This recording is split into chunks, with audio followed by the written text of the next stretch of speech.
ಮಾತಾಜಿ. ಹ್ಮ್. ಈಗ ಮಾಡ್ತಾ ಇದ್ದಾರೆ. ಇದು ನಾನ್ ಮಾಡ್ತಾ ಇರೋದು. ನೀವ್ ಮಾಡ್ತಿರೋದಾ?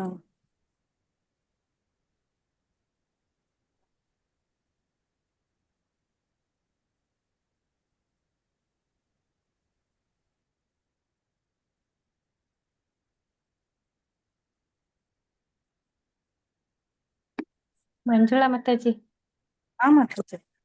ಒಬ್ಬೊಬ್ರ ಹೆಸರು ಹಿಡ್ದು ಹೇಳಿ ಮಾತಾಜಿ. ಸ್ಕ್ರೀನ್ ಶೇರ್ ಮಾಡಿದ್ರೆ ಅವ್ರು ಕಾಣಲ್ಲ. ಒಬ್ಬೊಬ್ರಾದ್ಮೇಲೆ ಒಬ್ಬೊಬ್ರೆ ಓದ್ಸೋಣ. ಮಾತಾಜಿ ಹೇಳ್ತೀನಿ. ಫಸ್ಟ್ ಯಾರಿದ್ದಾರೆ? ಒಂದ್ ನಿಮಿಷ. PM. ಕೃಷ್ಣ ಮಾತಾಜಿ. ಹರೇ ಕೃಷ್ಣ ರೀನಾ ಮಾತಾಜಿ. ಮಾಡಿದ್ರಾ ಹರೇ ಕೃಷ್ಣ ಹೋಸ್ಟ್? ಮಾತಾಜಿ. ಮಾಡಿದೀನಿ ಮಾತಾಜಿ, ನಾಗಮಣಿ ಮಾತಾಜಿ. ನಾನು ಲೀವ್ ಆಗ್ತೀನಿ ಮಾತಾಜಿ. ಓಕೆ, ನಾನು ಲೀವ್ ಆಗ್ತೇನೆ, ಸ್ವಲ್ಪ ಹೊತ್ತು ಹಾ. ಮಾತ್ರ ಇರ್ತೇನೆ. ಓಕೆ ಮಾತಾಜಿ, ಆಲ್ ಎಕ್ಸಾಮ್ಗೆ ದ ರೆಡಿ ಬೆಸ್ಟ್. ಆಗ್ಬೇಕಲ್ಲ ಮಾತಾಜಿ. ಹಾ, best of all luck the best. Mataji ನಿಮ್ಗೂ. ಹಾ, ಧನ್ಯವಾದ ಮಾತಾಜಿ, ನಿಮ್ಗೂ ಆಲ್ ದ ಬೆಸ್ಟ್. ಧನ್ಯವಾದಗಳು. ಹರೇ ಹರೇ ಕೃಷ್ಣ, ಕೃಷ್ಣ. ಹರೇ ಕೃಷ್ಣ. ನಾಗವೇಣಿ ಮಾತಾಜಿ, ನಾನ್ ನೋಡ್ಲಿಲ್ಲ, ನನ್ಗೆ ಸ್ವಲ್ಪ ಕೆಲ್ಸ ಇತ್ತು. ಆಮೇಲೆ ಪಲ್ಲವಿ ಹೇಳಿದ್ರು ಮಾತಾಜಿ. ಓಕೆ ಮಾತಾಜಿ, ಕಂಟಿನ್ಯೂ ಮಾಡಿ. ಒಬ್ಬರ ಹೆಸರನ್ನು ಓದಿ ಹೇಳಿ, ಒಬ್ಬರ ಸ್ಕ್ರೀನ್ ಶೇರ್ ಮಾಡಿ. ಆಯ್ತಾ ಮಾತಾಜಿ? ನನ್ನ ಹೆಸರು ಹೇಳಿದಾರೆ, ಓದ್ಲಾ ಮಾತಾಜಿ? ಓದಿ ಮಾತಾಜಿ. ಪ್ರಭುಪಾದರು ಆ ವ್ಯಕ್ತಿಯನ್ನು ಪ್ರೋತ್ಸಾಹಿಸಿ ಒಂದು ಪತ್ರ ಬರೆದರು. ನಿಮ್ಮ ಸಿದ್ಧಾಂತ ಚೆನ್ನಾಗಿದೆ. ಚೈತನ್ಯ ಮಹಾಪ್ರಭುಗಳು ಅನೇಕ ಶಿಷ್ಯರು, ಉದಾಹರಣೆಗೆ ಅದ್ವೈತ ಆಚಾರ್ಯ, ನಿತ್ಯಾನಂದ ಪ್ರಭು ಮೊದಲಾದವರು ಗೃಹಸ್ಥರೇ. ಚೈತನ್ಯ ಮಹಾಪ್ರಭುಗಳು ಕೂಡ ಗೃಹಸ್ಥಾಶ್ರಮದಲ್ಲಿದ್ದವರು. ಆಮೇಲೆ ಅದನ್ನು ಪರಿತ್ಯಜಿಸಿ ಸನ್ಯಾಸಿಯಾದವರು. ಒಟ್ಟಿನಲ್ಲಿ ಕೃಷ್ಣನ ಅರಿವನ್ನು ಪಡೆಯಬೇಕು. ಅದು ನಿಜವಾದ ಅರ್ಹತೆ. ಗೃಹಸ್ಥನಿರಬೇಕು, ಸನ್ಯಾಸಿ ಇರಬಹುದು. ಅವನಿಗೆ ಎಷ್ಟು ಚೆನ್ನಾಗಿ ಕೃಷ್ಣನ ಅರಿವಿದೆ ಎನ್ನುವುದೇ ಮುಖ್ಯ. ಶ್ರೀಲ ನರೋತ್ತಮದಾಸ ಠಾಕೂರರು ಹಾಡಿದ್ದಾರೆ, ಗೃಹೇ ವಾವನೆ ತಾತಕೆ ಹೇ ಗೌರಾಂಗ ಬೋಲೆ ಡಕೆ. ಚೈತನ್ಯ ಮಹಾಪ್ರಭುಗಳು ಹೇಳಿದ್ದಾರೆ, ಕಿವಾ ವಿಪ್ರ ಕಿವಾನ್ಯಾಸಿ ಶೂದ್ರಕೇನೇನಯ ಏಯ್ ಕೃಷ್ಣ ತತ್ವವೇತ್ತ ಸೇಯಿ ಗುರು ಹಯ.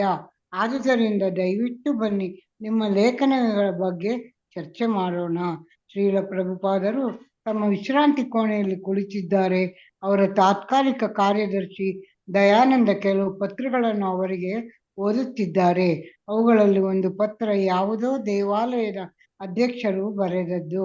ಅವರಿಗೆ ಭಕ್ತರನ್ನು ನಿಯಂತ್ರಿಸುವುದು ಕಷ್ಟವಾಗಿದೆಯಂತೆ. ದಯಾನಂದ ಪತ್ರದ ಮುಖ್ಯಾಂಶಗಳನ್ನು ಸಂಗ್ರಹಿಸಿ ಪ್ರಭುಪಾದರಿಗೆ ಹೇಳಿದರು. ದಯಾನಂದ, ಭಕ್ತರು ಸರಿಯಾಗಿ ನಡೆದುಕೊಳ್ಳುತ್ತಿಲ್ಲ.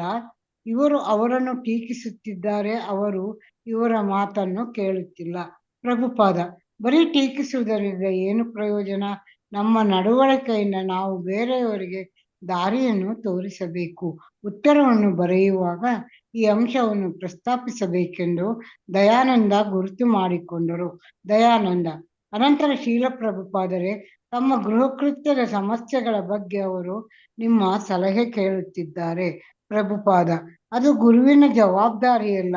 ಲೈಂಗಿಕ ಜೀವನ, ಕುಟುಂಬ ಜೀವನ ಇವನ್ನು ಹೇಗೆ ನಡೆಸುವುದು ಎನ್ನುವುದು ಅವರ ಸಮಸ್ಯೆ.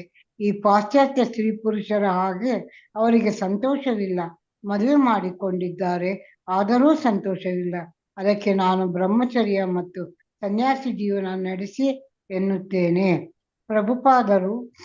ಪ್ರಭುಪಾದ, ಒಟ್ಟಿನಲ್ಲಿ ಸಾರಾಂಶ, ಪ್ರಭುಪಾದರ ಕೋಣೆಯಲ್ಲಿ ಇನ್ನೂ ಮಾತಾಜಿ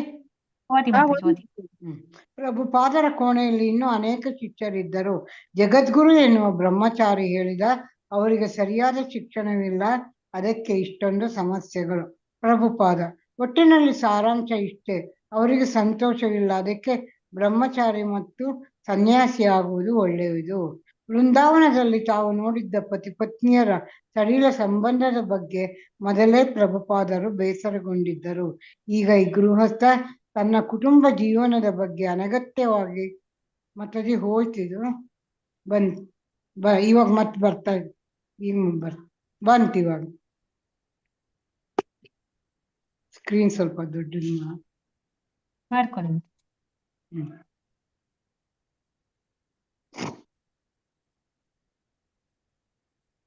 ಅನಗತ್ಯವಾಗಿ ಪ್ರಸ್ತಾಪ ಮಾಡಿದರಿಂದ ಪ್ರಭುಪಾದರ ಗಮನ ಮತ್ತೆ ವೃಂದಾವನದ ಕಡೆ ಹೋಯಿತು.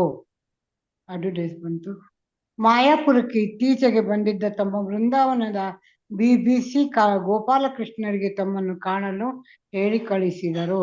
ವೃಂದಾವನ ಧನ್ಯವಾದಗಳು ಮಾತಾಜಿ. ಹರೇ ಕೃಷ್ಣ. ಧನ್ಯವಾದಗಳು ಮಾತಾಜಿ. ಹರೇ ಕೃಷ್ಣ. ಮಾತಾಜಿ ನೆಕ್ಸ್ಟ್ ಹೆಸರು ಮಾತಾಜಿ ಓದ್ಲಾ ಮಾತಾಜಿ? ಉಮಾದೇವಿ ಮಾತಾಜಿ ಉಮಾದೇವಿ ವೆಂಕಟ್ ಓದಿ ಮಾತಾಜಿ. ಎಲ್ಲಿಂದ ಮಾತಾಜಿ? ವೃಂದಾವನದ ಇವರು ವೃಂದಾವನ ಇವರು ಪ್ರೀತಿ ಮಾಡುವುದಕ್ಕೆ ತೆರೆದಿರುವ ಸೆಕೆಂಡ್ ಪ್ಯಾರಾ ಮಾತಾಜಿ. ಹರೇ ಕೃಷ್ಣ ಮಾತಾಜಿ, ಗೊತ್ತಾಯ್ತು. ವೃಂದಾವನ ಇವರ ಪ್ರೀತಿ ಮಾಡುವುದಕ್ಕೆ ತೆರೆದಿರುವ ಬಿಟ್ಟಿ ಹೋಟೆಲ್ ಅಲ್ಲ.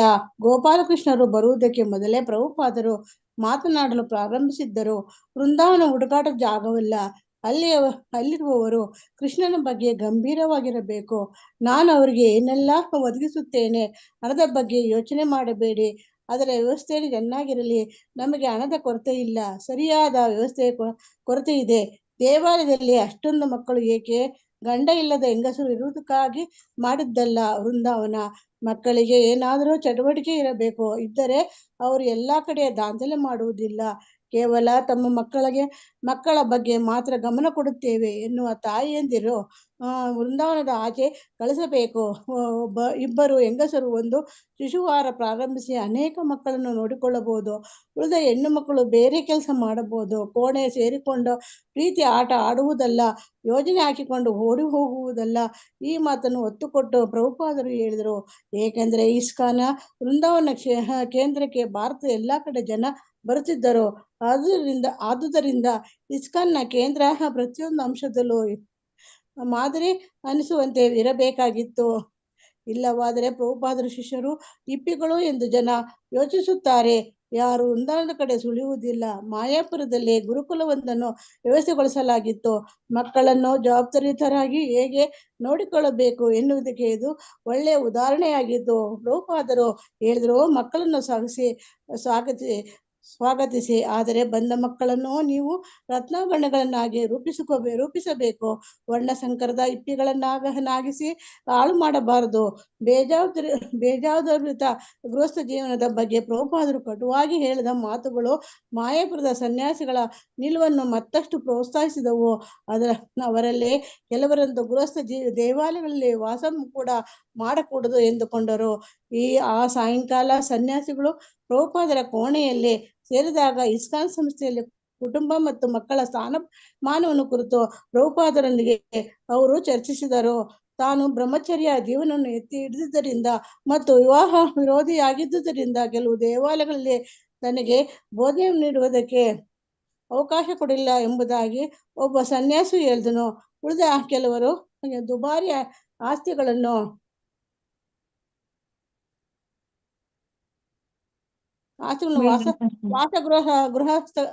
ವಾಸಗೃಹಗಳಿಗೆ ಕೊಡಲಾಗುತ್ತದೆ ಎಂಬುದಾಗಿ ಆಕ್ಷೇಪಿಸಿದರು. ಬೋಧನೆಯ ಕೆಲಸಕ್ಕೆ ತೊಂದರೆಯಾಗುತ್ತದೆ ಮತ್ತು ಬ್ರಹ್ಮಚಾರಿಗಳಲ್ಲಿ ನೀವು ಲೈಂಗಿಕ ಶೋಭೆಗೆ ಒಳಗಾಗಿದ್ದರೆ ಮದುವೆ ಮಾಡಿಕೊಳ್ಳುವುದು ಒಳ್ಳೆಯದು ಎಂದು ಹೇಳಲಾಗುತ್ತದೆ ಎಂಬುದಾಗಿ ಅವರು ನುಡಿದರು. ಸಾಕಮತಾಜಿ ಧನ್ಯವಾದಗಳು. ಮಾತಾಜಿ ವಿವರಣೆ ಕೊಡ್ತೀರಾ? ಇಲ್ಲ ಮಾತಾಜಿ, ಹಾಗೆ ಓದೋದು. ಮಂಜುಳಾ ಓದ್ಲಿ ಮಾತಾಜಿ. ನೆಕ್ಸ್ಟ್. ಹರೇ ಕೃಷ್ಣ. ಮಂಜುಳಾ ಓದಿ. ಹರೇ ಕೃಷ್ಣ ಮಾತಾಜಿ. ಎರಡನೇ ಪ್ಯಾರ ಸನ್ಯಾಸಿಗಳ ಅಲ್ಲಿಂದ ಓದಿ. ಸನ್ಯಾಸಿಗಳ ವಿರೋಧದ ತೀವ್ರತೆ ಪ್ರಭುಪಾದರಿಗೆ ಅರ್ಥವಾಯಿತು. ಇದು ಆಶ್ರಮಗಳ ನಡುವಿನ ತಿಕ್ಕಾಟ ಎಂದು ಅವರು ಗ್ರಹಿಸಿದರು. ಇಂತಹ ಸಮಸ್ಯೆಗಳನ್ನು ಜೆಬಿಸಿ ತೀರ್ಮಾನಿಸುತ್ತದೆ. ಆ ತೀರ್ಮಾನಕ್ಕೆ ಎಲ್ಲರೂ ಬದ್ಧರಾಗಿರಬೇಕಾಗುತ್ತದೆ ಎಂದು ಪ್ರಭುಪಾದರು ನುಡಿದರು. ಸನ್ಯಾಸಿಗಳ ಮಾತಿಗೆ ಪ್ರಭುಪಾದರು ಸಹಾನುಭೂತಿಯನ್ನು ಕೂಡ ಸೂಚಿಸಿದರು. ಸಂಸಾರಿಗಳು ಜಮೀನುಗಳಲ್ಲಿ ಸಾಂಘಿಕ ಜೀವನ ನಡೆಸಬೇಕು ಮತ್ತು ಕೃಷ್ಣ ಪ್ರಜ್ಞೆಯನ್ನು ಹೊಂದಿ ಸ್ವಯಂಪೂರ್ಣ ಘಟಕಗಳಾಗಿ ಬೆಳೆಯಬೇಕು ಎಂದು ಪ್ರಭುಪಾದರು ನುಡಿದರು. ನಮ್ಮ ಇಡೀ ಜೀವನದ ಗುರಿಯೇ ಲೌಕಿಕ ಜೀವನದಿಂದ ದೂರ ಸರಿಯುವುದು. ಪ್ರಭುಪಾದರು ನುಡಿದರು. ಆದರೆ ಲೈಂಗಿಕ ಜೀವನವನ್ನು ಪೂರ್ಣವಾಗಿ ಬಿಡಲು ಅಸಮರ್ಥರಾದವರಿಗೆ ಗೃಹಸ್ಥ ಜೀವನದ ರಿಯಾಯಿತಿಯನ್ನು ಕಲ್ಪಿಸಲಾಗಿದೆ. ಇಲ್ಲವಾದರೆ ವಿವಾಹದ ಅಗತ್ಯವೇ ಇಲ್ಲ. ಇದು ಕೇವಲ ಹೊರೆ. ಲೈಂಗಿಕತೆಯ ಅನಂತರದ ಪರಿಣಾಮಗಳು ಅದು ನೀತಿಬದ್ಧವಾಗಿರಲಿ ಆಗದಿರಲಿ ಒಟ್ಟಿನಲ್ಲಿ ಕಷ್ಟದಾಯಕವೇ. ಮಾರ್ಚ್ 7 ಜೆಬಿಸಿ ಸದಸ್ಯರು ಸಭೆ ಸೇರಿದರು. ವಿಷಯ ಸೂಚಿಯನ್ನು ಸಿದ್ಧಪಡಿಸಿ ಪ್ರತಿಯೊಂದು ವಿಷಯವನ್ನು ಕೂಲಂಕಷವಾಗಿ ಚರ್ಚಿಸಿ ಮತ ಚಲಾವಣೆಯ ಮೂಲಕ ತೀರ್ಮಾನಗಳನ್ನು ಕೈಗೊಳ್ಳುವುದು ಉದ್ದೇಶವಾಗಿತ್ತು. ಸಾಯಂಕಾಲ ಶ್ರೀಲ ಪ್ರಭುಪಾದರ ಕೋಣೆಗೆ ಹೋಗಿ ತೀರ್ಮಾನಗಳನ್ನು ಅವರ ಮುಂದೆ ಓದಿ ಅವರ ಒಪ್ಪಿಗೆಯನ್ನೋ ಅಥವಾ ತಿದ್ದುಪಡಿ ಸೂಚನೆಯನ್ನೋ ತೆಗೆದುಕೊಳ್ಳಬೇಕಾಗಿತ್ತು. ಮೊದಲ ದಿನದ ಬಹಳಷ್ಟು ಸಮಯ ಜೆಬಿಸಿ ಸದಸ್ಯರಿಗೆ ಬೇರೆ ಬೇರೆ ವಲಯಗಳನ್ನು ನಿಯೋಜಿಸುವುದು ಮತ್ತು ಪ್ರತಿಯೊಬ್ಬ ಸದಸ್ಯನ ಕರ್ತವ್ಯಗಳನ್ನು ಪಟ್ಟಿ ಮಾಡುವುದು ಇದರಲ್ಲೇ ಕಳೆದು ಹೋಯಿತು. ಸಂಜೆ ತೀರ್ಮಾನಗಳನ್ನು ಶ್ರೀಲ ಪ್ರಭುಪಾದರಿಗೆ ಓದಿ ಅವರ ಒಪ್ಪಿಗೆಯನ್ನು ಪಡೆಯಲಾಯಿತು. ಸಾಕಾ ಮಾತಾಜಿ? ಓದಿ ಮಾತಾಜಿ ನೆಕ್ಸ್ಟ್ ಪ್ಯಾರಾನು. ಪ್ರಭುಪಾದರು ಗೃಹಸ್ಥ ಮತ್ತು ಸನ್ಯಾಸಿ ಜೀವನದ ಬಗ್ಗೆ ಕೂಡ ಮಾತನಾಡಿದರು. ಅವರ ಪ್ರಕಾರ ಪ್ರತಿಯೊಬ್ಬ ಶಿಷ್ಯನೂ ಕೂಡ ಕೃಷ್ಣ ಕುಟುಂಬಕ್ಕೆ ಸೇರಿದವನಾಗಬೇಕು. ಹೇಸಿಗೆ ಸಂಸಾರಕ್ಕೋ ಅಥವಾ ಹಂದಿ ಸಂಸಾರಕ್ಕೋ ಸೇರಿ ಪ್ರಯೋಜನವಿಲ್ಲ. ಹುಸಿ ಸಂಸಾರದಿಂದ ಪಾರಾಗುವುದೇ ಸನ್ಯಾಸ ಜೀವನದ ಉದ್ದೇಶ. ಆದರೆ ಅವನು ಕೃಷ್ಣ ಪ್ರಜ್ಞಾ ಸಂಸಾರಕ್ಕೆ ದೂರವಾಗಬಾರದು. ಕೃಷ್ಣ ಪ್ರಜ್ಞಾ ಸಂಘವು ನಿಂತಿರುವುದೇ ತ್ಯಾಗದ ಆಧಾರದ ಮೇಲೆ. ಆದ್ದರಿಂದ ತಮ್ಮ ಎಲ್ಲ ಪ್ರಾಮಾಣಿಕ ಶಿಷ್ಯರು ಸನ್ಯಾಸಿಗಳಿಗೆ ಸಮಾನರೇ. ಹಾಕಿಕೊಂಡ ವಸ್ತ್ರ ಮಾತ್ರ ಬೇರೆ. ಕೆಲವರು ಬಿಳಿಯ ಬಟ್ಟೆ ಹಾಕಿಕೊಳ್ಳುತ್ತಾರೆ, ಕೆಲವರು ಕಾವಿ ಬಟ್ಟೆ ಹಾಕಿಕೊಳ್ಳುತ್ತಾರೆ. ಆದರ್ಶ ಗೃಹಸ್ಥನೂ ಕೂಡ ಸನ್ಯಾಸದ ಹಂತಕ್ಕೆ ಹೋಗಲೇಬೇಕು. ತಮ್ಮ ಎಲ್ಲ ಶಿಷ್ಯರು ಗುರುಗಳಾಗಿ ತಮ್ಮ ಹಾಗೆ ಸಾವಿರಾರು ಶಿಷ್ಯರನ್ನು ಪಡೆದು ಎಲ್ಲ ಕಡೆಯೂ ಕೃಷ್ಣ ಪ್ರಜ್ಞೆಯನ್ನು ಹರಡಬೇಕು. ಹರೇ ಕೃಷ್ಣ ಮಾತಾಜಿ. ಧನ್ಯವಾದಗಳು ಮಾತಾಜಿ. ಗಾಯತ್ರಿ ಮಾತಾಜಿ ಓದಿ. ಹರೇ ಕೃಷ್ಣ ಮಾತಾಜಿ. ಹರೇ ಕೃಷ್ಣ ಮಾತಾಜಿ. ಎಲ್ಲಿಂದ ಮಾತಾಜಿ? ಇಲ್ಲಿ ಪ್ಯಾರಾ ಇದೆಯಲ್ಲ ಮಾತಾಜಿ, GBC ಅಲ್ಲಿ ಇದೆಲ್ಲವನ್ನು ಚರ್ಚಿಸಿ ಸರಿ. Starting para Mataji. ಮಾತಾಜಿ ಸಿಕ್ತು. GBCಯಲ್ಲಿ ಇದೆಲ್ಲವನ್ನು ಚರ್ಚಿಸಿ ಆಮೇಲೆ ನಿರ್ಣಯ ತೆಗೆದುಕೊಳ್ಳಿ. ಕೊನೆಗೆ ಮತ ಚಲಾವಣೆ ಮಾಡಿ. ಅದನ್ನು ಬಿಟ್ಟು ನೀವು ಬ್ರಹ್ಮಚಾರಿಗಳ ಪಾರ್ಟಿ, ಗೃಹಸ್ಥರ ಪಾರ್ಟಿ, ಸನ್ಯಾಸಿಗಳ ಪಾರ್ಟಿ ಎಂದು ಪಕ್ಷ ರಾಜಕೀಯಕ್ಕೆ ತೊಡಗಿದರೆ ಯಾವುದೂ ಉಳಿಯುವುದಿಲ್ಲ. ಎಲ್ಲ ಚರ್ಚೆಯು ತೆರೆದ ಮನಸ್ಸಿನಿಂದ ನಡೆಯಬೇಕು. ಒಟ್ಟಿನಲ್ಲಿ ನಾವೆಲ್ಲ ಕೃಷ್ಣನಿಗಾಗಿ ಕೆಲಸ ಮಾಡಬೇಕು. ಈ ಪಿಸಿ ಯಾಕೆ ಎಂದು ಇದು ಒಳ್ಳೆಯದಲ್ಲ. ಮಾರನೇ ದಿನ ಬೆಳಿಗ್ಗೆ ಶ್ರೀಲ ಪ್ರಭುಪಾದರು ಮಾಯಾಪುರದ ಜಮೀನುಗಳನ್ನು ಹವಾ ಸೇವನೆಗೆಂದು ಹೋಗುತ್ತಿದ್ದಾಗ GBCಯ ಉಪಾಧ್ಯಕ್ಷರಾದ ಮಧುದ್ವಿಷ ಸ್ವಾಮಿ ಆ ದಿನ ನಡೆಯಬೇಕಾಗಿದ್ದ GBC ಸಭೆಯ ತಯಾರಿಗೆ ಪ್ರಭುಪಾದರ ಮಾರ್ಗದರ್ಶನವನ್ನು ಕೇಳಿದರು. ಮಧುದ್ವಿಷ JBCಯಲ್ಲಿ ಈ ದಿನ ನಾವು ಸನ್ಯಾಸಿ, ಬ್ರಹ್ಮಚಾರಿ ಮತ್ತು ಗೃಹಸ್ಥರು ಇಸ್ಕಾನ್ನಲ್ಲಿ ಯಾವ ಪಾತ್ರ ವಹಿಸಬೇಕು ಎಂಬ ಬಗ್ಗೆ ಚರ್ಚಿಸಲಿದ್ದೇವೆ. ಭಗವದ್ಗೀತೆಯ 18ನೇ ಪ್ರಕರಣದಲ್ಲಿ ನೀವು ಟೀಕೆ ಬರೆಯುತ್ತಾ ಹೀಗೆ ಕೇಳಿದ್ದೀರಿ.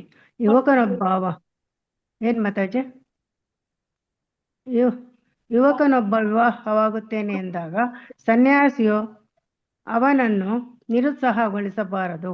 ಆದರೆ ನಮಗೆ ತೋರುವುದು ಯುವಕರ ಬ್ರಹ್ಮಚಾರಿಗಳಾಗಿ ಯುವಕರು ಬ್ರಹ್ಮಚಾರಿಗಳಾಗಿ ಉಳಿಯಲು ಸನ್ಯಾಸಿಯು ಅದೇ ಪ್ಯಾರದಲ್ಲಿ ಎರಡನೇ ಲೈನು ಮಾತಾಜಿ. ಮಾರ್ಗದರ್ಶನವನ್ನು ಕೇಳಿದರು. ಮಧುದ್ವೀಪ ಅಲ್ಲಿಂದ ಪದ ಮಧುದ್ವೇಷ ಬೀಜ ಅದಾಯ್ತು ಜೀ ಮಾತಾಜಿ. ಆ ಪ್ಯಾರದಲ್ಲಿ ಅದಾಯ್ತು ಹದಿನೆಂಟು ಉಳಿಯಲು ಹ್ಮ್. ಸನ್ಯಾಸಿಯು ಪ್ರೋತ್ಸಾಹ ನೀಡಬೇಕು. ಇದು ನಿಮ್ಮ ಅಭಿಪ್ರಾಯ. ಅಂದರೆ ನಿಮ್ಮ ಅಭಿಪ್ರಾಯದಲ್ಲಿ ವಿರೋಧವಿಲ್ಲ ಅಲ್ಲವೇ? ಪ್ರಭುಪಾದ ಅಲ್ಲಿಂದ ಓದಿ ಮಾತಾಜಿ. ಪ್ರಭುಪಾದ ಅದೆಲ್ಲ ಕಾಲಾನು ಸಂದರ್ಭಕ್ಕೆ ಸಂಬಂಧಿಸಿದ ಮಾತು. ಕೃಷ್ಣ ಹೇಳುತ್ತಾನೆ, ನಿಯತಂ ಕುರು ಕರ್ಮತ್ವಂ, ನಿನಗೆ ಯಾವ ಕೆಲಸ ನಿಗದಿಯಾಗಿದೆಯೋ ಅದನ್ನು ಮಾಡು. ಕೊನೆಗೆ ಅವನು ಹೇಳುತ್ತಾನೆ, ಸರ್ವಧರ್ಮಾನ್ ಪರಿತ್ಯಜ ಮಾಮೇಕಂ ಶರಣಂ ರಜ. ಈಗ ನೀವು ಅರ್ಥ ಮಾಡಿಕೊಳ್ಳಿ, ನನ್ನ ಮಾತುಗಳಲ್ಲಿ ವಿರೋಧವಿಲ್ಲ. ಈ ಎಲ್ಲ ಮಾತನ್ನು ಕಾಲ ಮತ್ತು ಸಂದರ್ಭಕ್ಕೆ ಅನ್ವಯಿಸಿ ಹೇಳಬೇಕಾಗುತ್ತದೆ. ಮಧುದ್ವಿಷ ಅಂದರೆ ನಿಮ್ಮ ಅಂತಿಮ ಅಭಿಪ್ರಾಯ. ಪ್ರಭುಪಾದ ಜೀವನದ ಪರಮ ಗುರಿ ಕೃಷ್ಣನ ದಾಸನಾಗುವುದು. ಅದನ್ನು ನೀವು ಕರ್ಮದ ಮೂಲಕವಾದರೂ ಸಾಧಿಸಿ, ಜ್ಞಾನದ ಮೂಲಕವಾದರೂ ಸಾಧಿಸಿ, ಯೋಗದ ಮೂಲಕವಾದರೂ ಸಾಧಿಸಿ, ಅದರಲ್ಲಿ ವ್ಯತ್ಯಾಸವಿಲ್ಲ. ಕೃಷ್ಣನನ್ನು ಹೇಗೆ ಸೇರುವುದು ಅದು ಮುಖ್ಯ. ಅರ್ಜುನ ಕೃಷ್ಣನ ಕೃಪೆಯನ್ನು ಯುದ್ಧ ಮತ್ತು ಅವಧೆಯಿಂದ ಪಡೆದ. ಹರೇ ಕೃಷ್ಣ. ಪ್ರಭುಪಾದರು ಮತ್ತೇನನ್ನು ಮಾತನಾಡಲಿಲ್ಲ. GBCಯನ್ನು ಮಾಡಿದವರು ಅವರು. ಇಂತಹ ಸಮಸ್ಯೆಗಳನ್ನು ಪರಿಹರಿಸುವುದಕ್ಕೆ ಅವರು ಅದನ್ನು ಮಾಡಿದ್ದು GBCಯ ವ್ಯಕ್ತಿಗಳಿಗೆ ಮಾತುಗಳ ಮೂಲಕ ಮಾರ್ಗದರ್ಶನ ಮಾಡುತ್ತಿದ್ದರು, ಪತ್ರಗಳ ಮೂಲಕ ಮಾರ್ಗದರ್ಶನ ಮಾಡುತ್ತಿದ್ದರು, ತಮ್ಮ ಗ್ರಂಥಗಳ ಮೂಲಕವೂ ಮಾರ್ಗದರ್ಶನ ಮಾಡುತ್ತಿದ್ದರು. ಪ್ರಭುಪಾದರ ಸೂಚನೆಗಳನ್ನು ಕಾಲ ಮತ್ತು ಸಂದರ್ಭಕ್ಕೆ ಅನ್ವಯಿಸುವುದು ಮಾತ್ರ GBC ಸದಸ್ಯರು ಹೊಣೆಗಾರಿಕೆಯಾಗಿತ್ತು. ಓದ್ಲ ಮಾತಾಜಿ. ಹರೇ ಕೃಷ್ಣ ಮಾತಾಜಿ. ಧನ್ಯವಾದ ಮಾತಾಜಿ. ಹರೇ ಕೃಷ್ಣ ಮಾತಾಜಿ. ಧನ್ಯವಾದಗಳು. ಪಾರ್ವತಮ್ಮ ಮಾತಾಜಿ ಓದಿ. ಓದ್ತೀನಿ ಮಾತಾಜಿ. GBCಯವರು ಸಭೆ ಸೇರಿದರು. ಇಡೀ ದಿನ ಚರ್ಚೆ ಮಾಡಿದರು. ಸಂಜೆಯ ವೇಳೆಗೆ ಇಸ್ಕಾನ್ನಲ್ಲಿ ಬೇರೆ ಬೇರೆ ಆಶ್ರಮಗಳ ವಿಭೇದಗಳನ್ನು ಕುರಿತಂತೆ ಕೆಲವು ತೀರ್ಮಾನಗಳನ್ನು ಪಟ್ಟಿ ಮಾಡಿದರು. ಗಂಡಂದಿರಿಲ್ಲದ ಹೆಂಗಸರು ತಮ್ಮ ಮಕ್ಕಳೊಂದಿಗೆ ಇಸ್ಕಾನ್ ದೇವಾಲಯದಲ್ಲಿ ವಾಸಿಸಕೂಡದು. ಗಂಡ ಮತ್ತು ಮಕ್ಕಳು ಇಸ್ಕಾನ್ ದೇವಾಲಯಗಳಲ್ಲಿ ಒಟ್ಟಿಗೆ ಅಥವಾ ಪ್ರತ್ಯೇಕವಾಗಿ ಕೂಡ ವಾಸಿಸಕೂಡದು. ವಿವಾಹವಾಗುವುದಕ್ಕೆ ಮೊದಲು ಶಿಷ್ಯರು ತಮ್ಮ ಜೀವನ ನಿರ್ವಹಣೆಗೆ ಏನಾದರೂ ಏರ್ಪಾಟು ಮಾಡಿಕೊಳ್ಳಬೇಕು. ಇಸ್ಕಾನನ್ನು ಅವಲಂಬಿಸಬಾರದು. ಮದುವೆಯಾದ ಮೇಲೆ ಗೃಹಸ್ಥರು ಸನ್ಯಾಸ ಸ್ವೀಕರಿಸುವ ತನಕ ಹೆಂಡತಿಯ ಆರ್ಥಿಕ ಜವಾಬ್ದಾರಿಯನ್ನು ತಾವೇ ವಹಿಸಿಕೊಳ್ಳಬೇಕು. ತೀರ್ಮಾನಗಳನ್ನು ಪ್ರಭುಪಾದರ ಮುಂದೆ ಓದಿದಾಗ ಸಾಮಾನ್ಯವಾಗಿ ಅವರು ಮೌನವಾಗಿ ಸಮ್ಮತಿ ಸೂಚಿಸುತ್ತಿದ್ದರು. ಒಪ್ಪಿಗೆ ಸೂಚಿಸಲು ತಲೆ ಆಡಿಸುವುದು ಅಥವಾ ಯಾವಾಗಲಾದರೂ ಒಂದು ಟೀಕೆ ಮಾತು ಹೇಳುವುದು ಅವರ ಅಭ್ಯಾಸವಾಗಿತ್ತು. ಆದರೆ ಈ ದಿನ ಗಂಡಂದಿರಿಲ್ಲದ ಸ್ತ್ರೀಯರು ತಮ್ಮ ಮಕ್ಕಳೊಂದಿಗೆ ದೇವಾಲಯದಲ್ಲಿ ವಾಸಿಸಬಾರದು ಎಂಬ ತೀರ್ಮಾನವನ್ನು ಓದಿದಾಗ ಅರ್ಥಪೂರ್ಣವಾಗಿ ಅವರು ಎಂದರು ಎಂದು ನಿಟ್ಟುಸಿರು ಬಿಟ್ಟರು. ನನ್ನ ದೃಷ್ಟಿಯಲ್ಲಿ ಯಾರು ಮಾತಾಜಿ ತುಂಬಾ ಲೈಟ್ ಆಗಿದೆ ಮಾತಾಜಿ. ತಮ್ಮ ಅನರ್ಘ್ಯವಾದ ಮಾನವ ಜನ್ಮವನ್ನು ಹಾನಿ ಮಾಡಿಕೊಳ್ಳಬಾರದು. ಅದೇ ನನ್ನ ಮುಖ್ಯ ಕಾಳಜಿ. ಈ ಮಾತು ಹೇಳುವಾಗ ಅವರ ಧ್ವನಿಯಲ್ಲಿ ಒಂದು ಸಂಸ್ಥೆಯ ಮುಖ್ಯಸ್ಥನ ಧೋರಣೆ ಇರಲಿಲ್ಲ. ನಾನು ಅಧಿಕಾರ ಚಲಾಯಿಸಬಲ್ಲೆ ಎಂಬ ಗತ್ತು ಇರಲಿಲ್ಲ. ತೀರಾ ವೈಯಕ್ತಿಕ ನೆಲೆಯಲ್ಲಿ ತುಂಬಾ ವಿನಯದಿಂದ ಒಬ್ಬ ಪರಿಶುದ್ಧ ಭಕ್ತನ ಹಾಗೆ ಅವರು ಮಾತನಾಡಿದರು. ಎಷ್ಟೋ ಕ್ಲೇಶಗಳ ನಂತರ ಅವರು ಈ ಮನುಷ್ಯ ಜನ್ಮವನ್ನು ಪಡೆದಿರುತ್ತಾರೆ. ಹಾಗಿರುವಾಗ ಅವರು ಸಿಕ್ಕ ಅವಕಾಶಗಳನ್ನು ಕಳೆದುಕೊಳ್ಳುವಂತಾಗಬಾರದು. ನನ್ನ ದೃಷ್ಟಿಯಲ್ಲಿ ಸ್ತ್ರೀ, ಪುರುಷ, ಮಗು, ಶ್ರೀಮಂತ, ಬಡವ, ವಿದ್ಯಾವಂತ, ಮೂರ್ಖ ಎಲ್ಲರೂ ಒಂದೇ. ಎಲ್ಲರೂ ಇಲ್ಲಿ ಬರಲಿ, ಕೃಷ್ಣ ಪ್ರಜ್ಞೆಯನ್ನು ಸ್ವೀಕರಿಸಲಿ, ತಮ್ಮ ಮಾನವ ಜನ್ಮವನ್ನು ವ್ಯರ್ಥ ಮಾಡಿಕೊಳ್ಳದಿರಲಿ. GBC ಸದಸ್ಯರಿಗೇನೂ ಹೇಳತಕ್ಕದ್ದು ಬಹಳ ಇತ್ತು. ಆದರೆ ಪ್ರಭುಪಾದರ ಪ್ರತಿಕ್ರಿಯೆಯನ್ನು ಕೇಳಿದ ಮೇಲೆ ಎಲ್ಲರೂ ಮೌನವಾಗಿ ಕುಳಿತರು. ಕೊನೆಗೆ GBCಯ ಈ ವರ್ಷದ ಚುನಾಯಿತ ಸದಸ್ಯರಾದ ತಮಾಲ ಕೃಷ್ಣ ಗೋಸ್ವಾಮಿಯವರು ಹೀಗೆ ನುಡಿದರು. ಆಗಲಿ ಶ್ರೀಲ ಪ್ರಭುಪಾದರೇ, ನಾವು ಈ ತೀರ್ಮಾನವನ್ನು ಒಡೆದು ಹಾಕೋಣ. ಗೃಹಸ್ಥನು ಸನ್ಯಾಸವನ್ನು ಸ್ವೀಕರಿಸುವ ತನಕ ಪತ್ನಿಯ ಆರ್ಥಿಕ ಜವಾಬ್ದಾರಿಯನ್ನು ವಹಿಸಿಕೊಳ್ಳಬೇಕು ಎನ್ನುವ ತೀರ್ಮಾನವನ್ನು ಪ್ರಭುಪಾದರು ಒಪ್ಪಲಿಲ್ಲ. ನಿಮ್ಮಲ್ಲಿ ಪ್ರತಿಯೊಬ್ಬರೂ ಗುರುವಾಗಬೇಕು. ಪ್ರಭುಪಾದರು ಹೇಳಿದರು, ನನಗೆ 5,000ವೋ 10,000ವೋ ಶಿಷ್ಯರಿದ್ದಾರೆ. ಅದೇ ರೀತಿ ನಿಮಗೂ ಸಹ 10,000 ಶಿಷ್ಯರಿರಬೇಕು. ಹೀಗೆ ಚೈತನ್ಯ ವೃಕ್ಷದ ಕೊಂಬೆಗಳು ಬೆಳೆಯುತ್ತಾ ಹೋಗಬೇಕು. ಹಾಗಾಗಬೇಕಾದರೆ ನಿಮಗೆ ಆಧ್ಯಾತ್ಮಿಕ ದೃಢತೆ ಇರಬೇಕು. ಅಂದರೆ ನಿಯಮದ ಪ್ರಕಾರ ಜಪ ಮಾಡುತ್ತಾ ಹೋಗಬೇಕು. ಮಾತಾಜಿ ಹೋಗಬೇಕು. ಮತ್ತು 4 ನಿಯಮಗಳನ್ನು ಪಾಲಿಸುತ್ತಾ ಹೋಗಬೇಕು. ಇದು ಕೇವಲ ತೋರಿಕೆಗಾಗಿ ಅಲ್ಲ, ಇದು ಲೌಕಿಕ ಸಂಗತಿ ಅಲ್ಲ. 4 ನಿಯಮಗಳನ್ನು ಅನುಸರಿಸಿ ನಾಮ ಜಪ ಮಾಡಿ ಅಸಹಾಯಕ ಪರಿಸ್ಥಿತಿಯಲ್ಲಿ ಕೃಷ್ಣನಿಗೆ ಮೊರೆ ಇಡಿ. ನಮಗೆ ಉತ್ಸಾಹ ಇರಬೇಕು. ಉತ್ಸಾಹ ಹೋಯಿತು ಎಂದರೆ ಎಲ್ಲ ಸಡಿಲವಾಗಿ ಬಿಡುತ್ತದೆ. ವಯಸ್ಸಾದಾಗ ನಾನು ವೃಂದಾವನದಿಂದ ಹೊರಗೆ ಬಂದೆ.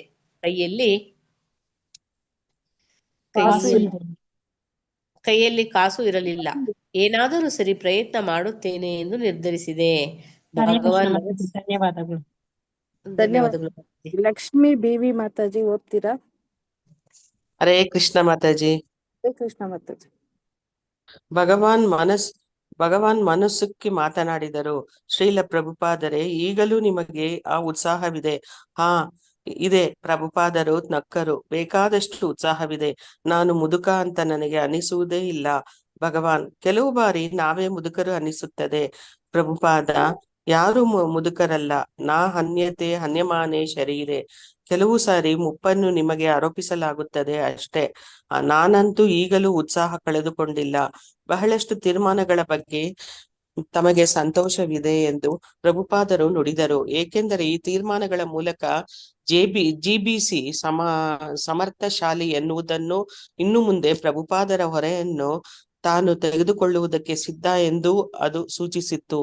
ಇನ್ನು ಮುಂದೆ ಪ್ರಭುಪಾದರು ತಮ್ಮ ಅನುವಾದದ ಕೆಲಸದಲ್ಲಿ ಏಕಾಗ್ರತೆಯಿಂದ ತೊಡಗಬಹುದಾಗಿತ್ತು. ಜಿಬಿಸಿ ತೆಗೆದುಕೊಂಡ ತೀರ್ಮಾನಗಳನ್ನು ಇಡೀ ವರ್ಷ ಭಕ್ತರು ನಿಷ್ಠೆಯಿಂದ ಅನುಸರಿಸಬೇಕು ಎಂದು ಪ್ರಭುಪಾದರು ಹೇಳಿದರು. ನನ್ನ ಒಪ್ಪಿಗೆ ಇಲ್ಲದೆ ಮತ್ತೆ ಯಾವ ಬದಲಾವಣೆಯನ್ನು ಮಾಡಬಾರದು. ಅಗತ್ಯವೆನಿಸಿದರೆ ಮುಂದಿನ ವರ್ಷದ ಸಭೆಯಲ್ಲಿ ಬೇಕಾದ ಬದಲಾವಣೆ ಮಾಡಬಹುದು ಎಂದು ಪ್ರಭುಪಾದರು ನುಡಿದರು. ಕೊನೆಗೆ ಜಿಬಿಸಿ ಅಧ್ಯಕ್ಷರು ತೀರ್ಮಾನವಾಗದಿದ್ದ ಒಂದು ವಿಷಯದ ಬಗ್ಗೆ ಮತ ಚಲಾವಣೆಯಾಗಲಿ ಎಂದರು. ವಿಷಯವನ್ನು ಸಭೆಯಲ್ಲಿ ಚರ್ಚಿಸಲಾಗಿತ್ತು, ಆದರೆ ಒಮ್ಮತಕ್ಕೆ ಬರಲಾಗಿರಲಿಲ್ಲ. ಆದುದರಿಂದ ಅಧ್ಯಕ್ಷರು ಮತ ಚಲಾವಣೆಗೆ ಸೂಚನೆ ನೀಡಿದರು. ಪ್ರತಿಯೊಬ್ಬರೂ ತಮ್ಮ ಬಲಗೆ ಎತ್ತಿ ಮತ ಚಲಾಯಿಸಿದಾಗ ಶ್ರೀಲ ಪ್ರಭುಪಾದರು ತಾವು ತಮ್ಮ ಬಲಗೆ ಎತ್ತಿದರು. ಅವರ ಈ ಪ್ರಿಯಕರವಾದ ನಡತೆಯನ್ನು ಗಮನಿಸಿ ಶಿಷ್ಯರೆಲ್ಲ ತಕ್ಷಣವೇ ಗಟ್ಟಿಯಾಗಿ ನಗತೊಡಗಿದರು. ಹೌದು, ಮತ್ತೆ ಪ್ರಭುಪಾದರು ನುಡಿದರು, ಜಿಬಿಸಿಯ ನಿಯಮಗಳಿಗೆ ನಾನೂ ಬದ್ಧ. ನೀವು ಹೇಳಿದಂತೆ ನಾವು ನಡೆಯಲೇಬೇಕು. ಜಿಬಿಸಿಯ ನಿರ್ಣಯಗಳನ್ನು ಕೇಳಿದ ದೇವಾಲಯದ ಅಧ್ಯಕ್ಷರುಗಳಲ್ಲಿ ಅನೇಕರು ನಿರ್ಣಯಗಳಿಗೆ ತಮ್ಮ ಆಕ್ಷೇಪಣೆ ಎನ್ನುತ್ತಿದ್ದರು. ನಿರ್ಣಯಗಳಿಗೆ ಪ್ರಭುಪಾದರು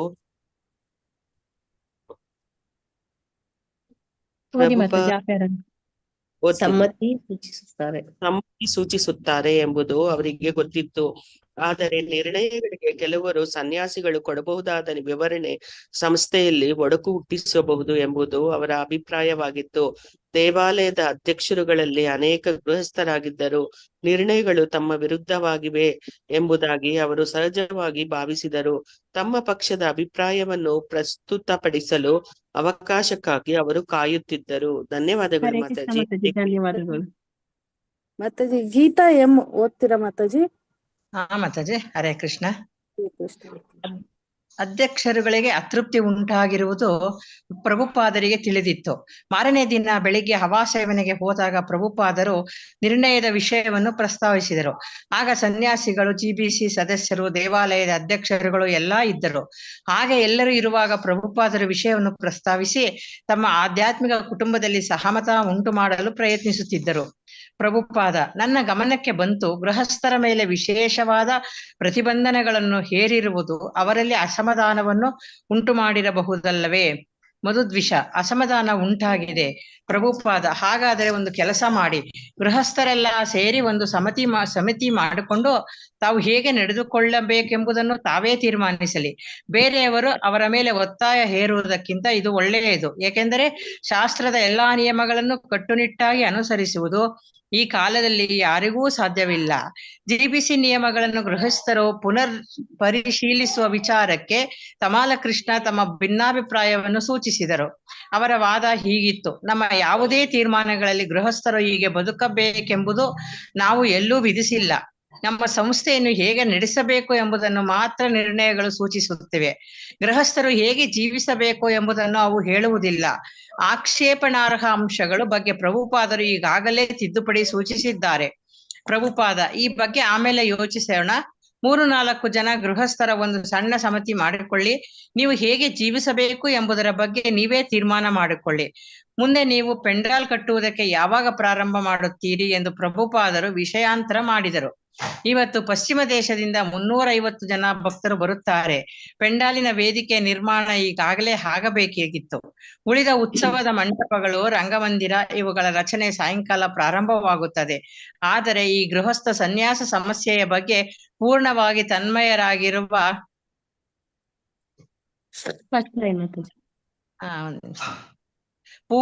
ತನ್ಮಯರಾಗಿರುವ ಶಿಷ್ಯರು ಆ ಬಗ್ಗೆ ಚರ್ಚೆ ಮಾಡುವ ಉತ್ಸಾಹವನ್ನು ನಿಯಂತ್ರಿಸಲಾರದವರಾಗಿದ್ದಾರೆ. ಪುಷ್ಪಕೃಷ್ಣ ಸ್ವಾಮಿ: ಆನಂದಿಸುವ ಮನೋಭಾವ ಮತ್ತು ಪರಿತ್ಯಜಿಸುವ ಮನೋಭಾವ ಇವುಗಳ ನಡುವೆ ಇರುವ ವ್ಯತ್ಯಾಸ ಸ್ವರೂಪವೇನು ಎನ್ನುತ್ತಾ ಮಾತನ್ನು ಪುನಃ ಹಳೆಯ ವಾದದ ಕಡೆ ತಿರುಗಿಸಿದರು. ಎಂದು ಪ್ರಭುಪಾದರು ಉದ್ಗರಿಸಿದರು.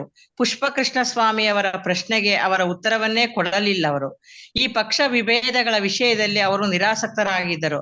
ತಾವು ಮಾಡಬೇಕಾದದ್ದು ಏನು ಎಂಬುದು ಅವರಿಗೆ ಸ್ಪಷ್ಟವಾಗಿ ತಿಳಿದಿತ್ತು. ಆದರೆ ಅದನ್ನು ಇನ್ನೊಬ್ಬರಿಗೆ ಬೋಧಿಸುವಾಗ ತಾಳ್ಮೆಯಿಂದ ಎಚ್ಚರದಿಂದ ಮುಂದುವರಿಯುತ್ತಿದ್ದರು. ದೃಢ ಮನಸ್ಕರಾದ ತಮ್ಮ ಅನೇಕ ಶಿಷ್ಯರಲ್ಲಿ ಉಂಟಾಗಿರುವ ಅಭಿಪ್ರಾಯ ಭೇದಗಳನ್ನು ನಿವಾರಿಸುವುದು ಎಷ್ಟು ಕಷ್ಟ ಎನ್ನುವುದು ಅವರಿಗೆ ಚೆನ್ನಾಗಿ ಗೊತ್ತಿತ್ತು. ಕೊನೆಗೆ ಅಂತಿಮ ತೀರ್ಮಾನ ಕೈಗೊಳ್ಳುತ್ತಿದ್ದವರು ಅವರೇ. ಇದು ಯಾವತ್ತಿನಿಂದಲೂ ನಡೆದು ಬಂದ ಸಂಗತಿ. ಒಮ್ಮತದಿಂದ ಹೇಗೆ ಮುಂದೆ ಸಾಗಬೇಕು ಎಂಬುದನ್ನು ಪ್ರಭುಪಾದರು ಶಿಷ್ಯರಿಗೆ ಕೊನೆಗೆ ಬೋಧಿಸುತ್ತಿದ್ದರು. ಮತ್ತೆ ಎಂದಿನಂತೆ ಸಮಸ್ಯೆಯೊಂದು ಉದ್ಭವಿಸಿ ಬೃಹದಾಕಾರ ತಾಳುತ್ತಿತ್ತು. ಈ ಸಮಸ್ಯೆಯನ್ನು ಬಿಡಿಸಬಲ್ಲವರು ಅವರೇ ಆಗಿದ್ದರು. ಶಿಷ್ಯರು ಅವರ ಮಾತನ್ನು ಕೇಳಬೇಕಾಗಿತ್ತು ಅಷ್ಟೇ. ಧನ್ಯವಾದಗಳು. ಹರೇ ಕೃಷ್ಣ. ಧನ್ಯವಾದಗಳು. ಗೀತಾ ಕೋಡಿಕಲ್ ಮಾತಾಜಿ ಓದ್ತೀರಾ ಮಾತಾಜಿ? ಓದ್ತೇನೆ ಮಾತಾಜಿ. ಪುಷ್ಪಕೃಷ್ಣ ಸ್ವಾಮಿ ಉದಾಹರಣೆಗೆ ನೋಡಿ, ನಾವು ಈ ಮೊದಲೇ ಚರ್ಚಿಸಿದ ಹಾಗೆ ಬ್ರಹ್ಮಚಾರಿ ಮತ್ತು ಗೃಹಸ್ಥರ ನಡುವೆ ವಿಭಿನ್ನ ಪ್ರವೃತ್ತಿಗಳಿವೆ. ಎಲ್ಲವನ್ನು ಪರಿತ್ಯಾಗ ಮಾಡುವುದು ಬ್ರಹ್ಮಚಾರಿಗಳ ಪ್ರವೃತ್ತಿ. ಹೀಗಿರುವಾಗ ಗೃಹಸ್ಥನಾಗಬೇಕು ಎಂಬ ಬಯಕೆಯಿಂದ ಬ್ರಹ್ಮಚಾರಿಯೊಬ್ಬನು ತನ್ನ ಬ್ರಹ್ಮಚರ್ಯ ವ್ರತವನ್ನು ತ್ಯಜಿಸಿದರೆ ಹೋಗಿಸುವ ಆತ್ಮದ ಕಡೆ ಅವನ ಒಲವು ಹೆಚ್ಚಾಗುತ್ತಿದೆ ಎಂದು ಅರ್ಥ. ಕಡೆ ಪಕ್ಷ ಸ್ವಲ್ಪ ಮಟ್ಟಿಗಾದರೂ ಇಂಥ ವಿಷಯದಲ್ಲಿ ಏನು ನಿರ್ಣಯ ತೆಗೆದುಕೊಳ್ಳಬಹುದು? ಪ್ರಭುಪಾದ: ನಿಮಗೆ ಭೋಗ ಜೀವನದಲ್ಲಿ ಆಸಕ್ತಿ ಇದ್ದರೆ ಬೇರೆ ಯಾರು ತಾನೇ ಅದನ್ನು ತಡೆಯಬಲ್ಲರು? ಕಮಾಲಕೃಷ್ಣ: ಆದರೆ ನಾವು ಆ ಪ್ರವೃತ್ತಿಯನ್ನು ಬೆಂಬಲಿಸಲು ಸಾಧ್ಯವಿಲ್ಲ. ಭೋಗಾಸಕ್ತಿಯನ್ನು ನಾವು ಬೆಂಬಲಿಸಲಾರೆವು. ಅದು ಆತನದೇ ಜವಾಬ್ದಾರಿ. ಪ್ರಭುಪಾದ: ಬೇರೆ ಬೇರೆ ಅವಸ್ಥೆ ಮತ್ತು ಪ್ರವೃತ್ತಿಗಳಿಗೆ ಹೊಂದಿದಂತೆ 4 ಆಶ್ರಮಗಳಿವೆ. ಬ್ರಹ್ಮಚಾರಿ, ಗೃಹಸ್ಥ, ವಾನಪ್ರಸ್ಥ, ಸನ್ಯಾಸಿ ಎಲ್ಲರೂ ಒಂದೇ ನೆಲೆಯಲ್ಲಿರುವುದು ಸಾಧ್ಯವಿಲ್ಲ ಎಂದು ಇದರ ಅರ್ಥ. ಬೇರೆ ಬೇರೆ ನೆಲೆಗಳು ಇರುತ್ತವೆ. ಭೋಗ ಪ್ರವೃತ್ತಿಯನ್ನು ಹೇಗೆ ಬಿಡುವುದು ಎನ್ನುವುದು ಇಲ್ಲಿ ಮುಖ್ಯ. ಪುಷ್ಪಕೃಷ್ಣ ಸ್ವಾಮಿ: ಶ್ರೀಮದ್ ಭಾಗವತದಲ್ಲಿ ಶುಕದೇವ ಗೋಸ್ವಾಮಿ ಪ್ರತಿದಿನ ಬೆಳಗ್ಗೆ ಗೃಹಸ್ಥರ ಮನೆಗೆ ಹೋಗುತ್ತಿದ್ದರು. ಗೃಹಸ್ಥರಿಗೆ ಸ್ವಲ್ಪ ಅಧ್ಯಾತ್ಮ ಜ್ಞಾನವನ್ನು ನೀಡಬೇಕೆನ್ನುವುದು ಅವರ ಉದ್ದೇಶ. ಗೃಹಸ್ಥರು ಕೊಟ್ಟ ಹಾಲನ್ನು ಇವರು ಸ್ವೀಕರಿಸುತ್ತಿದ್ದರು. ಅದರಿಂದ ಸನ್ಯಾಸಿಗಳು ಮತ್ತು ವಿರಕ್ತರು ಗೃಹಸ್ಥರ ಜೊತೆಯಲ್ಲಿ ಬದುಕುವುದನ್ನು ಅಷ್ಟಾಗಿ ಇಷ್ಟಪಡುವುದಿಲ್ಲ. ಕಾರಣ ಗೃಹಸ್ಥರಲ್ಲಿ ಭೋಗ ಪ್ರವೃತ್ತಿ ಇದ್ದೇ ಇರುತ್ತದೆ. ಓದಿ ಮಾತಾಜಿ. ಫಸ್ಟ್ ಲೈನ್ ಎಲ್ಲಿ ಹೋಯ್ತು ಮಾತಾಜಿ? ಮೇಲ್ಗಡೆ ಫಸ್ಟ್ ಲೈನ್ ಮಾತಾಜಿ. ಆದುದರಿಂದ ಅವರ ಸಹವಾಸ ಹಿತಕಾರಿಯಾದುದು ಎನ್ನುವಂತಿಲ್ಲ. ಅದೇ ರೀತಿ ನಮ್ಮ ಸಂಸ್ಥೆಯಲ್ಲಿರುವ ಸನ್ಯಾಸಿಗಳು ಗೃಹಸ್ಥರೊಂದಿಗೆ ಸಂಬಂಧ ಹೊಂದುವುದನ್ನು ಇಷ್ಟಪಡದೆ ಇರುವುದಕ್ಕೆ ಕಾರಣ ಅವರ ಭೋಗ ಪ್ರವೃತ್ತಿ ತಮ್ಮ ಆಧ್ಯಾತ್ಮ ಜೀವನದ ಮೇಲೂ ಪ್ರಭಾವ ಬೀರಬಹುದು ಎನ್ನುವ ಆತಂಕ. ಪ್ರಭುಪಾದ: ನೀವು ಹೇಳುತ್ತಿರುವುದೇನು? ಗೃಹಸ್ಥರನ್ನೆಲ್ಲ ಸಂಸ್ಥೆಯಿಂದ ಹೊರಗೋಡಿಸಬೇಕೆ? ಮಧುದ್ವಿಷ: ಸಹಬಾಳು ಇಲ್ಲದಿದ್ದರೆ ಅವರು ಪರಿಶುದ್ಧರಾಗುವುದೇ ಇಲ್ಲ. ಕಮಾಲ ಕೃಷ್ಣ, ಅದು ಸಮಸ್ಯೆ ಅಲ್ಲ. ನಾವೆಲ್ಲ ಹೇಗೂ ಸೇರುತ್ತೇವೆ. ಕೀರ್ತನ, ಪ್ರವಚನ, ಪ್ರಸಾದ ಸ್ವೀಕಾರ ಇವುಗಳಿಗೆಲ್ಲ ನಾವೆಲ್ಲ ಒಟ್ಟಾಗಿ ಸೇರುತ್ತೇವೆ. ಇವು ಎಲ್ಲರಿಗೂ ಸಮಾನವಾದ ಚಟುವಟಿಕೆಗಳು. ಎಲ್ಲ ಆಶ್ರಮಗಳ ನಡುವೆ ಸಾಮಾನ್ಯ ಚಟುವಟಿಕೆಗಳು ಇರಬಾರದು ಎಂದು ಯಾರೂ ಹೇಳುವುದಿಲ್ಲ. ಆದರೆ ವಾಸಕ್ಕೆ ಮಾತ್ರ ಪ್ರತ್ಯೇಕ ವ್ಯವಸ್ಥೆ ಆಗಬೇಕಾಗುತ್ತದೆ. ಪ್ರಭುಪಾದ. ಹರೇ ಹರೇ ಕೃಷ್ಣ ಕೃಷ್ಣ. ಮಾತಾಜಿ. ಹರೇ ಕೃಷ್ಣ. ಐಶ್ವರ್ಯ ಲಕ್ಷ್ಮಿ ಓದ್ತೀರಾ ಮಾತಾಜಿ?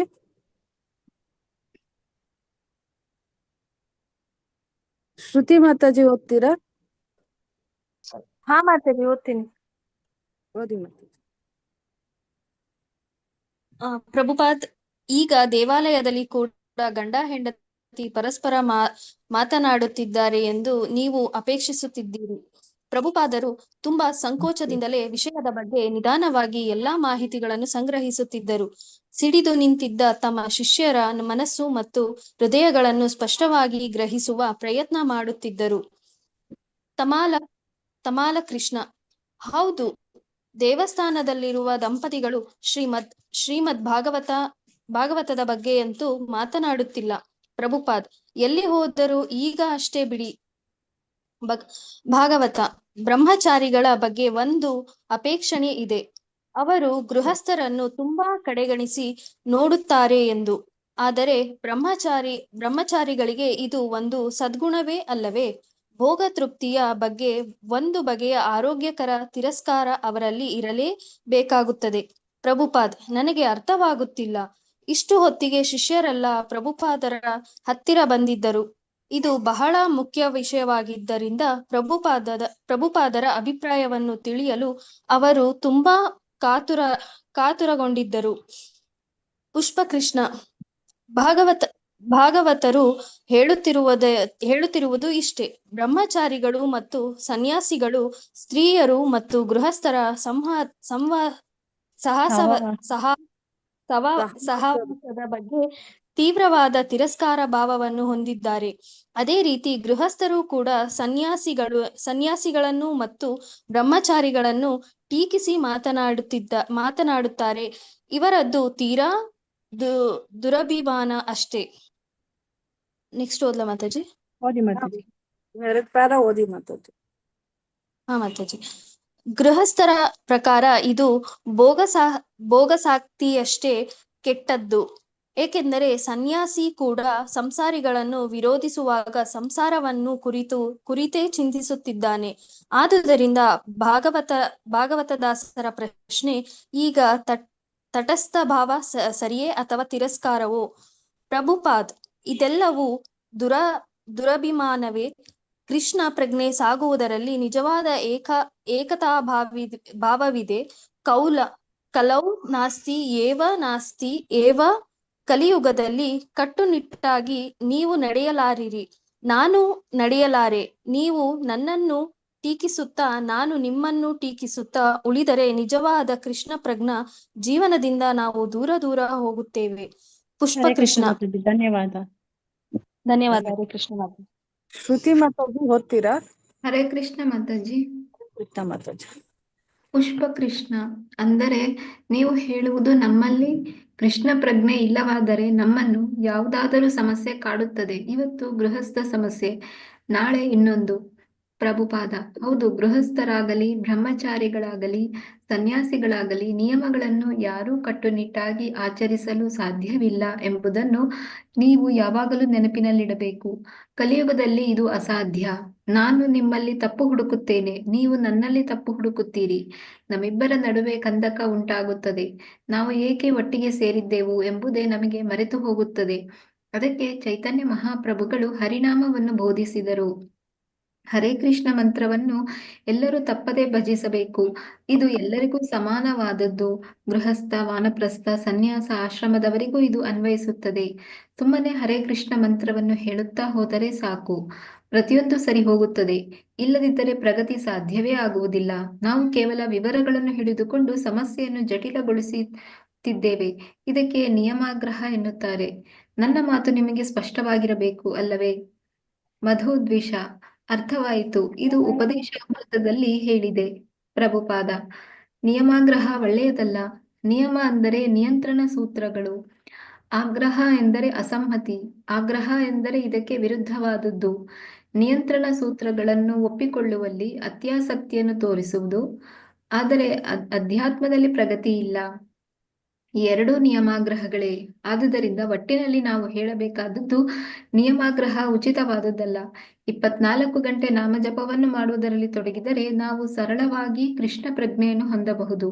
ಕೀರ್ತನೀಯ ಸದಾ ಹರಿಹಿ. ಆಗ ಎಲ್ಲಾ ಸಂಗತಿಗಳು ತಮಗೆ ತಾವೇ ಸರಿ ಹೋಗುತ್ತವೆ. ಕಲಿಯುಗದಲ್ಲಿ ಎಲ್ಲವೂ ಸರಿಯಾಗಿ ನಡೆಯುತ್ತದೆ ಎಂದು ಹೇಳಲು ಸಾಧ್ಯವಿಲ್ಲ. ನಡೆಸುವುದು ಕಷ್ಟ. ನಮ್ಮ ಕವಿ ಅಲೆನ್ ಗಿನ್ಸ್ಬರ್ಗ್ ನನ್ನನ್ನು ಯಾವಾಗಲೂ ಟೀಕಿಸುತ್ತಿದ್ದರು. ಆ ಬೆಳಿಗ್ಗೆ ಸ್ವಾಮೀಜಿ, ನೀವು ತುಂಬಾ ಸಂಪ್ರದಾಯವಾದಿಗಳು ಮತ್ತು ಕಠಿಣರು.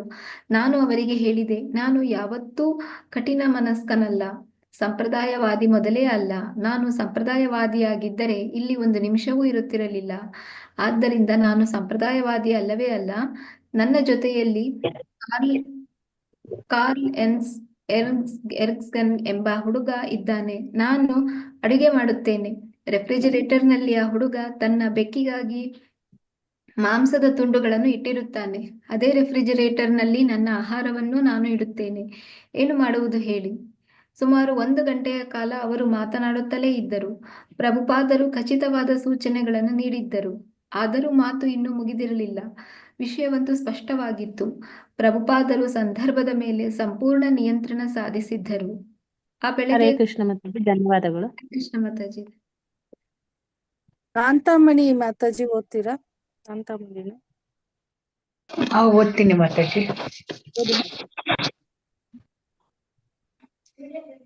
ಹರೇ ಕೃಷ್ಣ ಮಾತಾಜಿ. ಹರೇ ಆ ಕೃಷ್ಣ. ಬೆಳಗ್ಗೆ ಅಲ್ಲಿಂದನೇ ಅಲ್ವಾ ಮಾತಾಜಿ? ಹಾ ಮಾತಾಜಿ. ಆ ಬೆಳಗ್ಗೆ ಕಲ್ಕತ್ತಾದ ವಿಮಾನ ನಿಲ್ದಾಣದಿಂದ ಸಾಲು ಬಸ್ಸುಗಳಲ್ಲಿ 350 ಜನ ಭಕ್ತರು ಮಾಯಾಪುರದ ಆವರಣವನ್ನು ಪ್ರವೇಶ ಮಾಡಿದರು. ಅವರಲ್ಲಿ ಬಹಳಷ್ಟು ಜನ ಮಾಯಾಪುರಕ್ಕೆ ಮೊದಲ ಸಾರಿ ಭೇಟಿ ಕೊಡುತ್ತಿದ್ದರು. ಈ ಉತ್ಸಾಹ ಪಶ್ಚಿಮದಿಂದ ಬಹಳ ದೂರ ಪ್ರಯಾಣ ಮಾಡಿ ಬಂದ ಆಯಾಸವನ್ನು ಮರೆಸುವಂತಿತ್ತು. ಪ್ರಾಪಂಚಿಕ ಬಂಧನಗಳಿಂದ ಮುಕ್ತರಾಗಿ ಅವರೆಲ್ಲ ಶ್ರೀಧಾಮ ಮಾಯಾಪುರವನ್ನು ನೋಡಲು ಮತ್ತು ಶ್ರೀಲ ಪ್ರಭುಪಾದರ ದರ್ಶನವನ್ನು ಮತ್ತೆ ಪಡೆಯಲು ಭಾರತಕ್ಕೆ ಬಂದಿದ್ದರು. 3 ಗಂಟೆಯ ಪ್ರಯಾಣದ ನಂತರ ಬಸ್ಸುಗಳು ಮಾಯಾಪುರವನ್ನು ಪ್ರವೇಶಿಸಿದ್ದವು. ಬಸ್ಸಿನಲ್ಲಿ ಕುಳಿತೇ ಭಕ್ತರು ಗೌಡಿಯ ಮಠ ದೇವಾಲಯಗಳನ್ನು, ಶ್ರೀನಿವಾಸ ಅಂಗಣವನ್ನು, ಭಕ್ತಿ ಸಿದ್ಧಾಂತರ ಸರಸ್ವತಿಯವರ ಸಮಾಧಿಯನ್ನು, ಚೈತನ್ಯ ಮಹಾಪ್ರಭುಗಳ ಜನ್ಮಸ್ಥಳವನ್ನು ನೋಡುತ್ತಿದ್ದರು.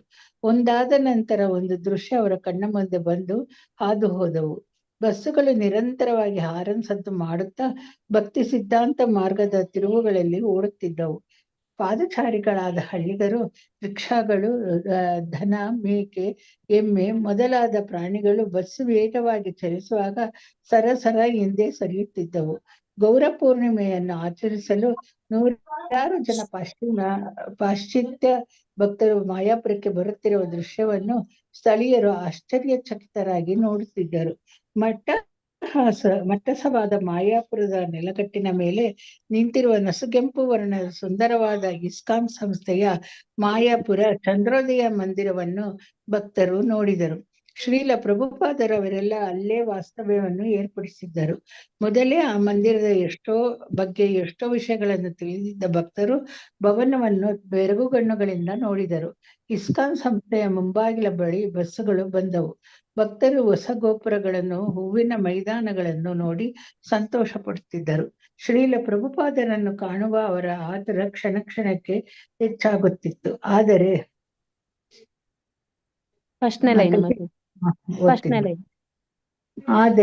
ಅವರು ತಮ್ಮ ಹೆಸರುಗಳನ್ನು ದಾಖಲೆಪಡಿಸುವ, ತಮ್ಮ ಸ್ಥಳಗಳನ್ನು ಹುಡುಕಿಕೊಳ್ಳುವ ಕೆಲವು ನಿಯಮಿತ ಕೆಲಸಗಳನ್ನು ಮೊದಲು ಮಾಡಬೇಕಾಗಿತ್ತು. ಆದರೆ ಅದೇನೂ ಅಂತಹ ತೊಡಕಿನ ವಿಷಯವಾಗಿರಲಿಲ್ಲ. ಅವರು ತಮ್ಮ ಕೋಣೆಗಳಲ್ಲಿ ವಾಸ್ತವ್ಯವನ್ನು ಪಡೆದ ಮೇಲೆ ಗಂಗಾ ನದಿಯ ಸ್ನಾನಕ್ಕೆ ಹೊರಟರು. ಪವಿತ್ರ ಸ್ಥಳಗಳಿಗೆ ಆಮೇಲೆ ಅವರು ಪರಿಕ್ರಮವನ್ನು ಕೈಗೊಳ್ಳಬೇಕಾಗಿತ್ತು. ಕೆಲವು ಭಕ್ತರು ವಿಶ್ರಾಂತಿ ಪಡೆದರು. ಮತ್ತೆ ಕೆಲವರು ಜಗತ್ತಿನ ಬೇರೆ ಬೇರೆ ಭಾಗಗಳಿಂದ ಬಂದಿದ್ದ ಸ್ನೇಹಿತರನ್ನು ಭೇಟಿ ಮಾಡಿ ಕುಶಲ ಸಂಭಾಷಣೆ ನಡೆಸಿದರು. ಇತ್ತೀಚಿನ ಸಮಾಚಾರಗಳ ಬಗ್ಗೆ ಸಂಭಾಷಣೆ ನಡೆಯಿತು. ಗಂಗಾ ನದಿಯ ರಭಸಪೂರ್ಣ ಪ್ರವಾಹದ ಬಗ್ಗೆ ಅನುಭವಿಗಳಿಂದ ಕೇಳಿ ತಿಳಿದುಕೊಂಡರು. ಅತಿಸಾರದಿಂದ ಪಾರಾಗುವುದು ಹೇಗೆ, ಈ ಸೊಳ್ಳೆಗಳಿಗೇನು ಮಾಡಬೇಕು ಮೊದಲಾದ ವಿಷಯಗಳನ್ನು ಕುರಿತು ಅವರು ಚರ್ಚಿಸಿದರು. ಸಾಯಂಕಾಲ ಅವರೆಲ್ಲ ತಮ್ಮ ಕೋಣೆಗಳನ್ನು ಸೇರಿ ಪ್ರಸಾದ ಸ್ವೀಕಾರ ಮಾಡಿದರು. ಮುಖ್ಯ ದ್ವಾರದ ಮೇಲಿದ್ದ ಸಣ್ಣ ಕೊಠಡಿಯಲ್ಲಿ ಕುಳಿತು ಶಹನಾಯಿ ವಾದಕರು ಸಂಜೆ ರಾಗವನ್ನು ನುಡಿಸತೊಡಗಿದ್ದರು. ನಿಧಾನವಾಗಿ ಕತ್ತಲು ಆವರಿಸಿತ್ತು. ಭಕ್ತರೆಲ್ಲ ಪ್ರಜ್ವಲಿಸುತ್ತಿದ್ದ ದೇವಾಲಯದ ಕೀರ್ತನ ಮಂದಿರಕ್ಕೆ ಬಂದು ಅಮೋಘವಾದ ಕೀರ್ತನೆಯನ್ನು ಭಾಗಿಗಳಾಗಲು ಸಿದ್ಧರಾಗುತ್ತಿದ್ದರು. ಹರೇ ಕೃಷ್ಣ ಮಾತಾಜಿ, ಧನ್ಯವಾದ. ಹರೇ ಕೃಷ್ಣ ಮಾತಾಜಿ, ಧನ್ಯವಾದಗಳು. ಮಾತಾಜಿ ಮಂಜುಳಾ ದೇವಿ ಓದ್ತೀರಾ ಮಾತಾಜಿ?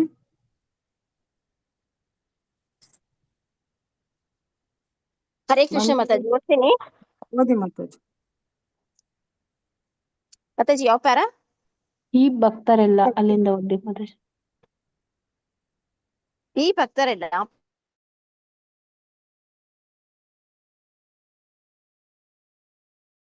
ಪ್ರದವರು ಅವರ ಮಾಯಾಪುರದ ಭೇಟಿ ಅವರ ಪ್ರಶಸ್ತವಾದ ಸೇವೆಗೆ ಸಂದ ಪ್ರತಿಫಲವಾಗಿತ್ತು. ಇಲ್ಲಿ ಅವರಿಗೆ ಯಾವುದೇ ಜವಾಬ್ದಾರಿಗಳಿರಲಿಲ್ಲ. ನೆಮ್ಮದಿಯಿಂದ ಅವರು ಆಧ್ಯಾತ್ಮ ಜೀವನದ ಆನಂದವನ್ನು ಅನುಭವಿಸಬಹುದಾಗಿತ್ತು. ದೇವತಾ ಮೂರ್ತಿಗಳನ್ನು ಪೂಜಿಸುವುದು, ಶ್ರೀಲ ಪ್ರಭುಪಾದರ ದರ್ಶನ ಪಡೆದು ಅವರ ಮಾತುಗಳನ್ನು ಕೇಳುವುದು, ಹರೇ ಕೃಷ್ಣ ಮಂತ್ರವನ್ನು ಜಪಿಸುವುದು, ಚೈತನ್ಯ ಮಹಾಪ್ರಭುಗಳ ದಿವ್ಯ ಧಾಮದಲ್ಲಿ ಸುಮ್ಮನೆ ಕೃಷ್ಣ ಪ್ರಜ್ಞೆಯನ್ನು ಹೊಂದುವುದು, ಇಷ್ಟೇ ಅವರ ಕರ್ತವ್ಯವಾಗಿತ್ತು. ಈಗಾಗಲೇ ಸುಮಾರು 600 ಜನ ಭಕ್ತರು ಮಾಯಾಪುರದ ದೇವಾಲಯಕ್ಕೆ ಬಂದು ಸೇರಿದ್ದಾರೆ ಎಂಬುದು ತಿಳಿದಾಗ ಪ್ರಭುಪಾದರಿಗೆ ತುಂಬಾ ಸಂತೋಷವಾಯಿತು. ಪ್ರಸಾದ ಸಾಕಾಗುತ್ತಿದೆಯೇ? ವಸತಿಗಾಗಿ ಮಾಡಿರುವ ಏರ್ಪಾಡು ಸರಿಯಾಗಿದೆಯೇ? ಎಲ್ಲರಿಗೂ ಆಗುವಷ್ಟಿದೆಯೇ? ಪ್ರತಿಯೊಬ್ಬರಿಗೂ ತಮ್ಮನ್ನೇ ತೊಡಗಿಸಿಕೊಳ್ಳಲು ಕಾರ್ಯಕ್ರಮಗಳಿವೆಯಷ್ಟೇ? ಇನ್ನು ಮುಂತಾಗಿ ಅವರು ವಿಚಾರಿಸಿಕೊಂಡರು. ಯಾವ ಭಕ್ತನೂ ಕೆಲಸವಿಲ್ಲದೆ ಉಳಿಯಬಾರದು. ಹಾಗೆ ಉಳಿದರೆ ಅವನು ಕಾಯಿಲೆ ಮಲಗುತ್ತಾನೆ ಅಥವಾ ಕಾಡು ಹರಟೆ ಹೊಡೆಯುತ್ತಾನೆ ಎಂದು ಪ್ರಭುಪಾದರು ನುಡಿದರು. ಪ್ರತಿಯೊಬ್ಬರು ಹರೇ ಕೃಷ್ಣ ನಾಮಜಪ ಮಾಡಬೇಕು, ಪರಿಕ್ರಮ ಮಾಡಬೇಕು, ಕೃಷ್ಣ ಕಥೆಯಲ್ಲಿ ಪಾಲ್ಗೊಳ್ಳಬೇಕು ಎಂಬುದಾಗಿ ಅವರು ಹೇಳಿದರು. ಹೊಸದಾಗಿ ಬಂದ ಕೆಲವರಿಗೆ, ವಿಶೇಷವಾಗಿ ದೇವಾಲಯಗಳ ಅಧ್ಯಕ್ಷರುಗಳಿಗೆ ಸನ್ಯಾಸಿ ಗೃಹಸ್ಥ ಸಮಸ್ಯೆಯನ್ನು ತಿಳಿಸಲಾಯಿತು. ಹೇಗೋ ಎಲ್ಲ ಅಧ್ಯಕ್ಷರುಗಳು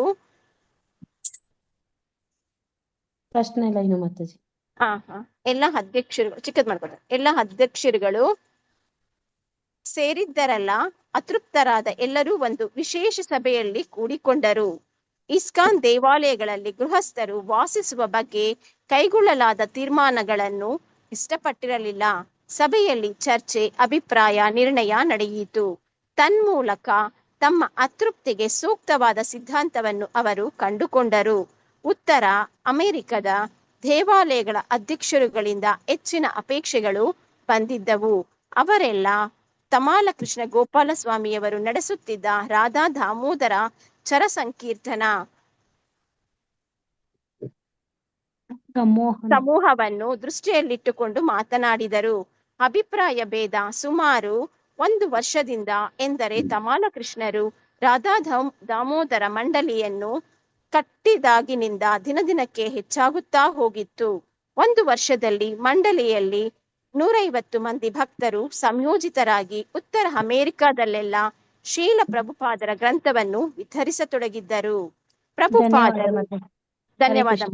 ಹರೇ ಕೃಷ್ಣ. ಧನ್ಯವಾದ. ರೇಖಾ ಬಂಗೇರ ಓದ್ತೀರಾ ಮಾತಾಜಿ? ರೇಖಾ ಬಂಗೇರ. ವರದಾ ಹೆಗಡೆ ಓದ್ತೀರಾ ಮಾತಾಜಿ? ಹರೇ ಕೃಷ್ಣ ಮಾತಾಜಿ. ಓದಿ ಮಾತಾಜಿ. ಕೇಳಿಸ್ತಿಲ್ವಾ? ಜಯವಾಗಲಿ ಮಾತಾಜಿ. ಹರೇ ಕೃಷ್ಣ ಮಾತಾಜಿ, ಕೇಳಿಸ್ತಿಲ್ವಾ? ಈ ಮಂಡಳಿಯನ್ನು ಶ್ಲಾಘನೆ ಮಾಡಿದ್ದರು. ಅಮೆರಿಕದ ಬಿಬಿಟಿಗೆ 30ರಿಂದ 40% ಅಂಶ ಈ ಮಂಡಳಿಯಿಂದಲೇ ಹಣ ಸಂದಾಯವಾಗಿತ್ತು. ರಾಧಾ ದಾಮೋದರ ಮಂಡಳಿಯಲ್ಲಿದ್ದ ಜನ ಆಧ್ಯಾತ್ಮಿಕ ನೆಲೆಯಲ್ಲಿ ಪ್ರಗತಿ ಸಾಧಿಸಿದ ಸನ್ಯಾಸಿಗಳೊಂದಿಗೆ ಜೀವಿಸುತ್ತಿದ್ದರು. ಅವರು ವಿರಕ್ತ ಮನೋಭಾವವನ್ನು ಸಾಧಿಸಿ ವಿವಾಹದ ಹಂಗಿಲ್ಲದೆ ಬ್ರಹ್ಮಚಾರಿಗಳಾಗಿ ಉಳಿಯುವ ಉತ್ಸಾಹ ಹೊಂದಿದ್ದರು. ರಾಧಾ ದಾಮೋದರ್ ಮಂಡಲಿಯವರು ಪುಸ್ತಕ ವಿತರಣೆಯಲ್ಲಿ ಬೇರೆಲ್ಲ ದೇವಾಲಯಗಳು ಮತ್ತು ವಿಭಾಗಗಳಿಂದ ಹೊಂದಿದ್ದು ಎಲ್ಲರ ದಾಖಲೆಗಳನ್ನು ಮುರಿದಿದ್ದರು. ಪುಸ್ತಕ ವಿತರಣೆಯಲ್ಲಿ ಈ ಸಂಕೀರ್ತನ ಯೋಧರ ಪಡೆ ಜಗತ್ತಿನಲ್ಲಿ ಅಗ್ರಗಣ್ಯ ಎಂಬ ಹೆಸರು ಪಡೆದಿತ್ತು. ಮಾಯಾಪುರದ ಉತ್ಸವಕ್ಕೆ ರಾಧಾ ದಾಮೋದರ ಮಂಡಲಿಯ 80 ಜನ ಆಗಮಿಸಿದ್ದರು. ಅವರಿಗಾಗಿ ಅತ್ಯುತ್ತಮವಾದ ಕಟ್ಟಡದಲ್ಲಿ ವಿಶೇಷವಾದ ಸ್ಥಳವನ್ನು ಕಾದಿರಿಸಲಾಗಿತ್ತು. ಆದರೆ ಸಂಕೀರ್ತನದಲ್ಲಿ ತಾವು ನೇತಾರರು ವಿರಕ್ತಿಯಲ್ಲಿ ನಮ್ಮನ್ನು ಮೀರಿಸುವವರಿಲ್ಲ ಎನ್ನುವ ಭಾವನೆ ಕಾರಣವಾಗಿ ರಾಧಾ ದಾಮೋದರ ಮಂಡಲಿಯ ಬ್ರಹ್ಮಚಾರಿಗಳಲ್ಲಿ ಕೆಲವರು ದೇವಾಲಯ ಜೀವನ ಮತ್ತು ಗೃಹಸ್ಥರ ಬಗ್ಗೆ ಒಂದು ಬಗೆಯ ತಿರಸ್ಕಾರ ಭಾವವನ್ನು ಬೆಳೆಸಿಕೊಂಡಿದ್ದರು. ಈ ದೃಷ್ಟಿ ಎಲ್ಲಿಯವರೆಗೆ ಹೋಗಿತ್ತು ಎಂದರೆ, ಕೆಲವು ಜನರಂತೂ ಭಕ್ತರ ಯೋಗ್ಯತೆಯನ್ನು ಅವರು ಬಿಳಿ ಬಟ್ಟೆ ಹಾಕಿಕೊಂಡಿದ್ದಾರೋ ಗೃಹಸ್ಥ, ಕಾವಿ ಬಟ್ಟೆಯನ್ನು ಹಾಕಿಕೊಂಡಿದ್ದಾರೋ ಸನ್ಯಾಸಿ ಅಥವಾ ಬ್ರಹ್ಮಚಾರಿ ಎನ್ನುವುದರ ಮೇಲೆ ತೀರ್ಮಾನಿಸುತ್ತಿದ್ದರು. ಬಿಳಿ ಬಟ್ಟೆ ಹಾಕಿಕೊಂಡ ಮನುಷ್ಯ ಆಧ್ಯಾತ್ಮಿಕ ನೆಲೆಯಲ್ಲಿ ಪ್ರಗತಿ ಸಾಧಿಸುವ ಭಕ್ತನಾಗುವುದು ಸಾಧ್ಯವಿಲ್ಲ ಎನ್ನುವುದು ಅವರ ಭಾವನೆಯಾಗಿತ್ತು. ರಾಧಾ ದಾಮೋದರ್ ಮಂಡಲಿಯ ಕೆಲವರಲ್ಲಿ ಈ ತಪ್ಪು ಅಭಿಪ್ರಾಯ ಉಂಟಾಗಿರುವುದನ್ನು ರಾಧಾ ಅನ್ನು ದೇವಾಲಯದ ಅಧ್ಯಕ್ಷರುಗಳು ಗುರುತಿಸಿದ್ದರು. ಬಹಳ ದೊಡ್ಡ ಆಕ್ಷೇಪಣೆ ತಾತ್ವಿಕ ಸ್ವರೂಪದ್ದಾಗಿರದೆ ವ್ಯಾವಹಾರಿಕ ಸ್ವರೂಪದ್ದಾಗಿತ್ತು. ರಾಧಾ ದಾಮೋದರ ಮಂಡಲಿಯವರು ದೇವಾಲಯದಿಂದ ತಮ್ಮ ಕಡೆಗೆ ಭಕ್ತರನ್ನು ಸೆಳೆದುಕೊಳ್ಳುತ್ತಿದ್ದಾರೆ ಎಂಬುದಾಗಿ ಅಧ್ಯಕ್ಷರುಗಳು ಹೇಳುತ್ತಿದ್ದರು. ಹರೇ ಕೃಷ್ಣ ಮಾತಾಜಿ.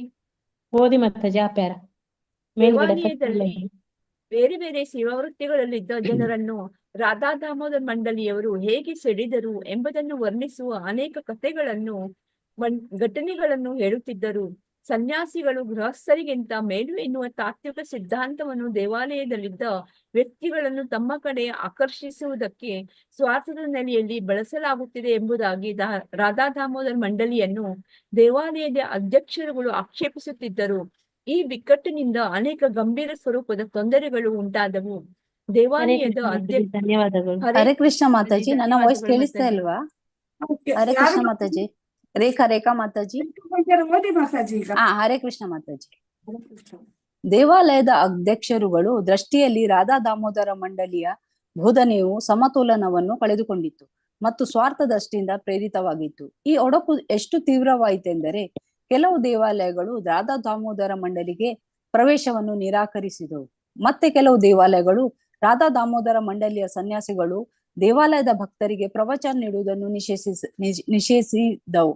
ದೇವಾಲಯದ ಅಧ್ಯಕ್ಷರುಗಳು ತೆಗೆದುಕೊಂಡ ಈ ಕಟುವಾದ ನಿಲುವು ಗೃಹಸ್ಥರ ಸಣ್ಣತನ ಮತ್ತು ವಿಷಯಾಸಕ್ತಿಯ ಗುರುತು ಎಂಬುದಾಗಿ ರಾಧಾ ದಾಮೋದರ ಮಂಡಲಿಯ ಜನರು ಹೇಳತೊಡಗಿದರು. ಶ್ರೀಲ ಪ್ರಭುಪಾದರು ಈ ಸ್ಫೋಟಕ ಸಮಸ್ಯೆಯನ್ನು ಕೈಗೆತ್ತಿಕೊಳ್ಳಲು ಸಮಯ ಕಾಯುತ್ತಿದ್ದರು. ಅವರ ದೈನಿಕ ಕೆಲಸಗಳು ನಡೆಯುತ್ತಲೇ ಇದ್ದವು.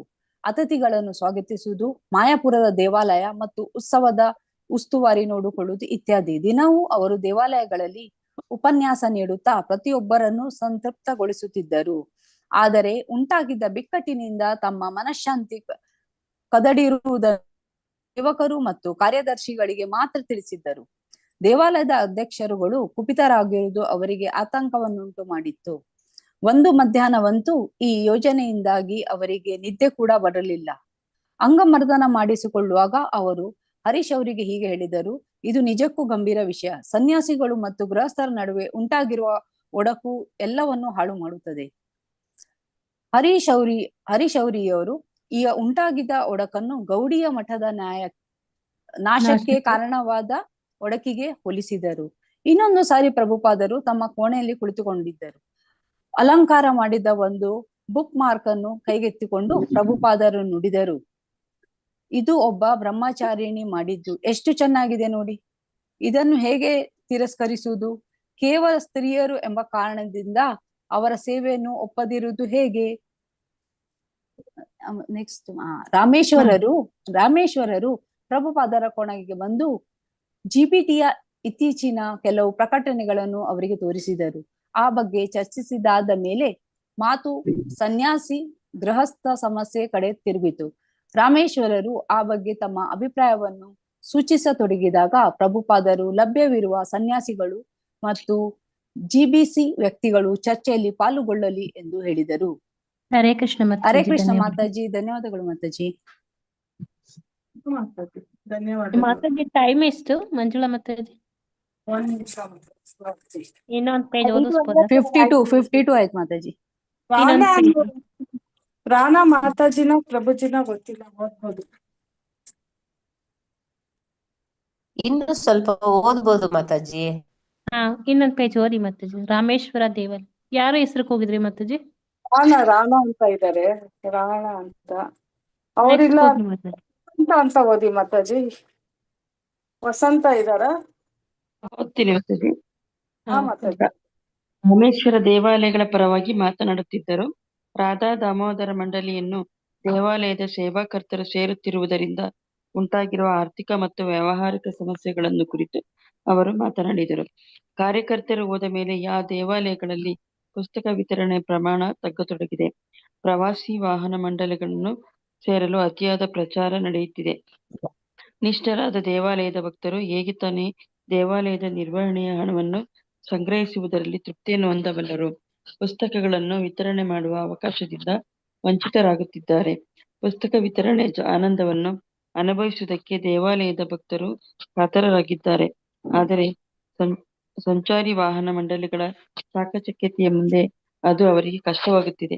ರಾಮೇಶ್ವರರು ಶ್ರೀಲ ಪ್ರಭುಪಾದರನ್ನು ಕೇಳಿಕೊಂಡರು. ಗೃಹಸ್ಥರು ಬ್ರಹ್ಮಚಾರಿಗಳನ್ನು ನೋಡಿಕೊಳ್ಳುವುದಕ್ಕೆ ಅರ್ಹರಲ್ಲ ಎನ್ನುವ ತಾತ್ವಿಕ ನೆಲೆಯ ತಪ್ಪು ಅಭಿಪ್ರಾಯವನ್ನು ನೀವು ನಿವಾರಿಸಬೇಕು. ಪ್ರಭುಪಾದರು ಚೋಟ ಹರಿದಾಸ ಎಂಬ ಸನ್ಯಾಸಿಯ ಬಗ್ಗೆ ಪ್ರಸ್ತಾಪ ಮಾಡುತ್ತಾರೆ. ಈ ಸನ್ಯಾಸಿ ಯಾರೋ ಸ್ತ್ರೀಯರೊಂದಿಗೆ ಸ್ವಲ್ಪ ಸಂಬಂಧ ಹೊಂದಿದ್ದಾನೆ ಎಂಬ ಕಾರಣಕ್ಕಾಗಿ ಚೈತನ್ಯ ಮಹಾಪ್ರಭುಗಳು ಆತನನ್ನು ತಿರಸ್ಕರಿಸಿದ್ದರು. ಆದರೆ ಚೈತನ್ಯ ಮಹಾಪ್ರಭುಗಳು ಶಿವಾನಂದ ಸೇನ ಎಂಬ ಗೃಹಸ್ಥನ ಪತ್ನಿಯು ಗರ್ಭಿಣಿಯಾಗಿದ್ದಾಗ ಗೃಹಸ್ಥನನ್ನು ಆಲಂಗಿಸಿಕೊಂಡಿದ್ದರು. ಎಂದರೆ ಚೈತನ್ಯ ಮಹಾಪ್ರಭುಗಳು ಸನ್ಯಾಸಿಗಳೊಂದಿಗೆ ಹೊಂದಿದ್ದ ಸಂಬಂಧಕ್ಕೂ ಗೃಹಸ್ಥನೊಂದಿಗೆ ಹೊಂದಿದ್ದ ಸಂಬಂಧಕ್ಕೂ ವ್ಯತ್ಯಾಸವಿತ್ತು. ವ್ಯತ್ಯಾಸ ಏನಿದ್ದರೂ ಈ ಎರಡು ಸಂಬಂಧಗಳು ಆಧ್ಯಾತ್ಮಿಕ ನೆಲೆಯಾಗಿದ್ದಾಗಿದ್ದವು. ಗೃಹಸ್ಥರು ಕೌಟುಂಬಿಕ ಕರ್ತವ್ಯಗಳನ್ನು ನಿರ್ವಹಿಸುತ್ತಾ ಕೃಷ್ಣ ಪ್ರಜ್ಞೆಯ ಮಕ್ಕಳನ್ನು ಬೆಳೆಸಬೇಕು ಎನ್ನುವುದು ಚೈತನ್ಯ ಮಹಾಪ್ರಭುಗಳ ನಿಲುವಾಗಿತ್ತು. ತಮ್ಮಲ್ಲಿಗೆ ಬಂದಿದ್ದ ಸನ್ಯಾಸಿಗಳನ್ನು ಕುರಿತು ಪ್ರಭುಪಾದರು ಗೃಹಸ್ಥರ ಚಟುವಟಿಕೆಗಳ ಬಗ್ಗೆ ನೀವು ಅಷ್ಟೊಂದು ತಲೆ ಕೆಡಿಸಿಕೊಳ್ಳುವುದು ಸರಿಯಲ್ಲ ಎಂದು ಹೇಳಿದರು. ಗೃಹಸ್ಥರಿಗಿಂತ ಹೆಚ್ಚಾಗಿ ಸನ್ಯಾಸಿಗಳೇ ಕಾಮದ ಬಗ್ಗೆ ಚಿಂತಿಸುತ್ತಿದ್ದಾರೆ ಎಂಬುದು ಈ ಮಾತಿನ ಅಂತರಾರ್ಥ. ಸನ್ಯಾಸಿಗಳು ಇಡೀ ದಿನ ವೈವಾಹಿಕ ಜೀವನದ ಬಗ್ಗೆ ಮಾತನಾಡುತ್ತಿದ್ದರೆ ಅವರ ಮನಸ್ಸು ಕಲುಷಿತವಾಗಿಯೇ ಆಗುತ್ತದೆ. ಈ ಅಂಶವನ್ನು ಸೂಚಿಸುವುದಕ್ಕಾಗಿ ಪ್ರಭುಪಾದರು ಒಂದು ಕಥೆಯನ್ನು ಹೇಳಿದರು. ಒಮ್ಮೆ ಬ್ರಾಹ್ಮಣರಿಬ್ಬರು ನದಿಯೊಂದನ್ನು ದಾಟಿ ಹೋಗಬೇಕಾಗಿತ್ತು. ಅದೇ ಸಮಯಕ್ಕೆ ನದಿ ದಾಟಲು ಹೋದ ಸ್ತ್ರೀಯು ಅಲ್ಲಿಗೆ ಬಂದಳು. ಆಕೆಗೆ ಸಹಾಯ ಮಾಡುವ ದೃಷ್ಟಿಯಿಂದ ಒಬ್ಬ ಬ್ರಾಹ್ಮಣ ಆಕೆಗೆ ತನ್ನ ಹೆಗಲ ಮೇಲೆ ಕುಳಿತುಕೊಳ್ಳುವಂತೆ ಹೇಳಿದ. ಇದನ್ನು ಕೇಳಿ ಇನ್ನೊಬ್ಬ ಬ್ರಾಹ್ಮಣಿಗೆ ಆಶ್ಚರ್ಯವೋ ಆಶ್ಚರ್ಯ. ಅವನು ಏನು ಹೇಳದೆ ಮೌನ ವಹಿಸಿದ. ನದಿ ದಾಟಿದ ಮೇಲೆ ಸ್ತ್ರೀ ಬ್ರಾಹ್ಮಣನಿಗೆ ಕೃತಜ್ಞತೆ ಹೇಳಿ ಹೊರಟು ಹೋದಳು. ಬ್ರಾಹ್ಮಣರು ತಮ್ಮ ದಾರಿ ತಾವು ಹಿಡಿದರು. ಒಬ್ಬ ಬ್ರಾಹ್ಮಣ ಗಂಟೆಗಟ್ಟಲೆ ಆ ಹೆಣ್ಣಿನ ಬಗ್ಗೆ ಮಾತನಾಡುತ್ತಲೇ ಹೋದ. ನೀನು ಆ ಹುಡುಗಿಯನ್ನು ಹೇಗೆ ಹೆಗಲ ಮೇಲೆ ಕೂರಿಸಿಕೊಂಡೆ? ನಿನ್ನ ದೇಹಕ್ಕೆ ಅವಳ ದೇಹ ತಾಕಿತು. ಹೀಗೆ ಮಾತನಾಡುತ್ತಲೇ ಹೋದ. ಕೊನೆಗೆ ಇನ್ನೊಬ್ಬ ಬ್ರಾಹ್ಮಣ ಹೇಳಿದ, ನಾನು ಅವಳನ್ನು ನನ್ನ ಹೆಗಲ ಮೇಲೆ ಇಟ್ಟು ಮೇಲೆ 10 ನಿಮಿಷ ಹೊತ್ತುಕೊಂಡಿದ್ದೆ. ಆದರೆ ನೀನು ನಿನ್ನ ಮನಸ್ಸಿನಲ್ಲಿ ಆಕೆಯನ್ನು 3 ಗಂಟೆಯಿಂದ ಹೊತ್ತುಕೊಂಡೇ ಇದ್ದೀ. ದೇವಾಲಯದ ಅಧ್ಯಕ್ಷರುಗಳು ಧನ್ಯವಾದ. ಇಲ್ಲಿಗೆ ನಿಲ್ಸೋಣ. ಹರೇ ಕೃಷ್ಣ ಮಾತಾಜಿ, ಇಲ್ಲಿಗೆ ನಿಲ್ಸೋಣ. ಕಲ್ಪತರುಭ್ಯಶ್ಚ ಕೃಪಾ ಸಿಂಧು ಭಯೇಭ್ಯಶ್ಚ ಪತಿತಾನಾಂ ಪಾವನೇಭ್ಯೋ ವೈಷ್ಣವೇಭ್ಯೋ ನಮೋ ನಮಃ. ಹರೇ ಕೃಷ್ಣ ಕೃಷ್ಣ ಕೃಷ್ಣ ಹರೇ ಹರೇ, ಹರೇ ರಾಮ ರಾಮ ರಾಮ ಹರೇ ಹರೇ ಕೃಷ್ಣ ಕೃಷ್ಣ ಕೃಷ್ಣ ಹರೇ ಹರೇ, ಹರೇ ರಾಮ ರಾಮ ರಾಮ ಹರೇ ಹರೇ, ಹರೇ ಕೃಷ್ಣ ಕೃಷ್ಣ ಕೃಷ್ಣ ಹರೇ ಹರೇ, ಹರೇ ರಾಮ ರಾಮ ರಾಮ ಹರೇ. ಎಲ್ಲರಿಗೂ ಕೂಡ ಧನ್ಯವಾದಗಳು. ಹರೇ ಕೃಷ್ಣ. ಹರೇ ಕೃಷ್ಣ ಮಾತಾಜಿ, ಧನ್ಯವಾದಗಳು ಮಾತಾಜಿ. ಮಾತಾಜಿ ಅಟೆಂಡೆನ್ಸ್ ಲಿಂಕ್ ಅಟೆಂಡೆನ್ಸ್ ಲಿಂಕ್ ಹಾಕ್ಬಿಡಿ ದಯವಿಟ್ಟು. ಅಟೆಂಡೆನ್ಸ್ ಲಿಂಕ್ ಹಾಕಿದರೆ ಮಾತಾಜಿ ಇವತ್ತು ಎಕ್ಸಾಮ್ ಇತ್ತು, ಹಾಗಾಗಿ ಓದಿಸಿದ್ದು. ಎಲ್ಲಾರು ಹಾಕಿಲ್ದೇ ಇದ್ರೆ ಹಾಕ್ಬಿಡಿ ದಯವಿಟ್ಟು. ಇನ್ನ 3 minutes ಇದೆ. ಹಾಕಿದೆ, ಲಿಂಕ್ ಬಂತು ನೋಡಿ ಮತ್ತೆ. ಬಂದಿದೆ ಮಾತಾಜಿ. ಮಾತಾಜಿಗಳೆಲ್ಲ ಎಲ್ಲೋಗಿದ್ದಾರೆ ಮಾತಾಜಿ? ಇವತ್ತು ಎಕ್ಸಾಮ್ ಇದೆ ಮಾತಾಜಿ, ಭಕ್ತಿ ವೈಭವದು. ಓಕೆ ಮಾತಾಜಿ, ಓಕೆ ಮಾತಾಜಿ.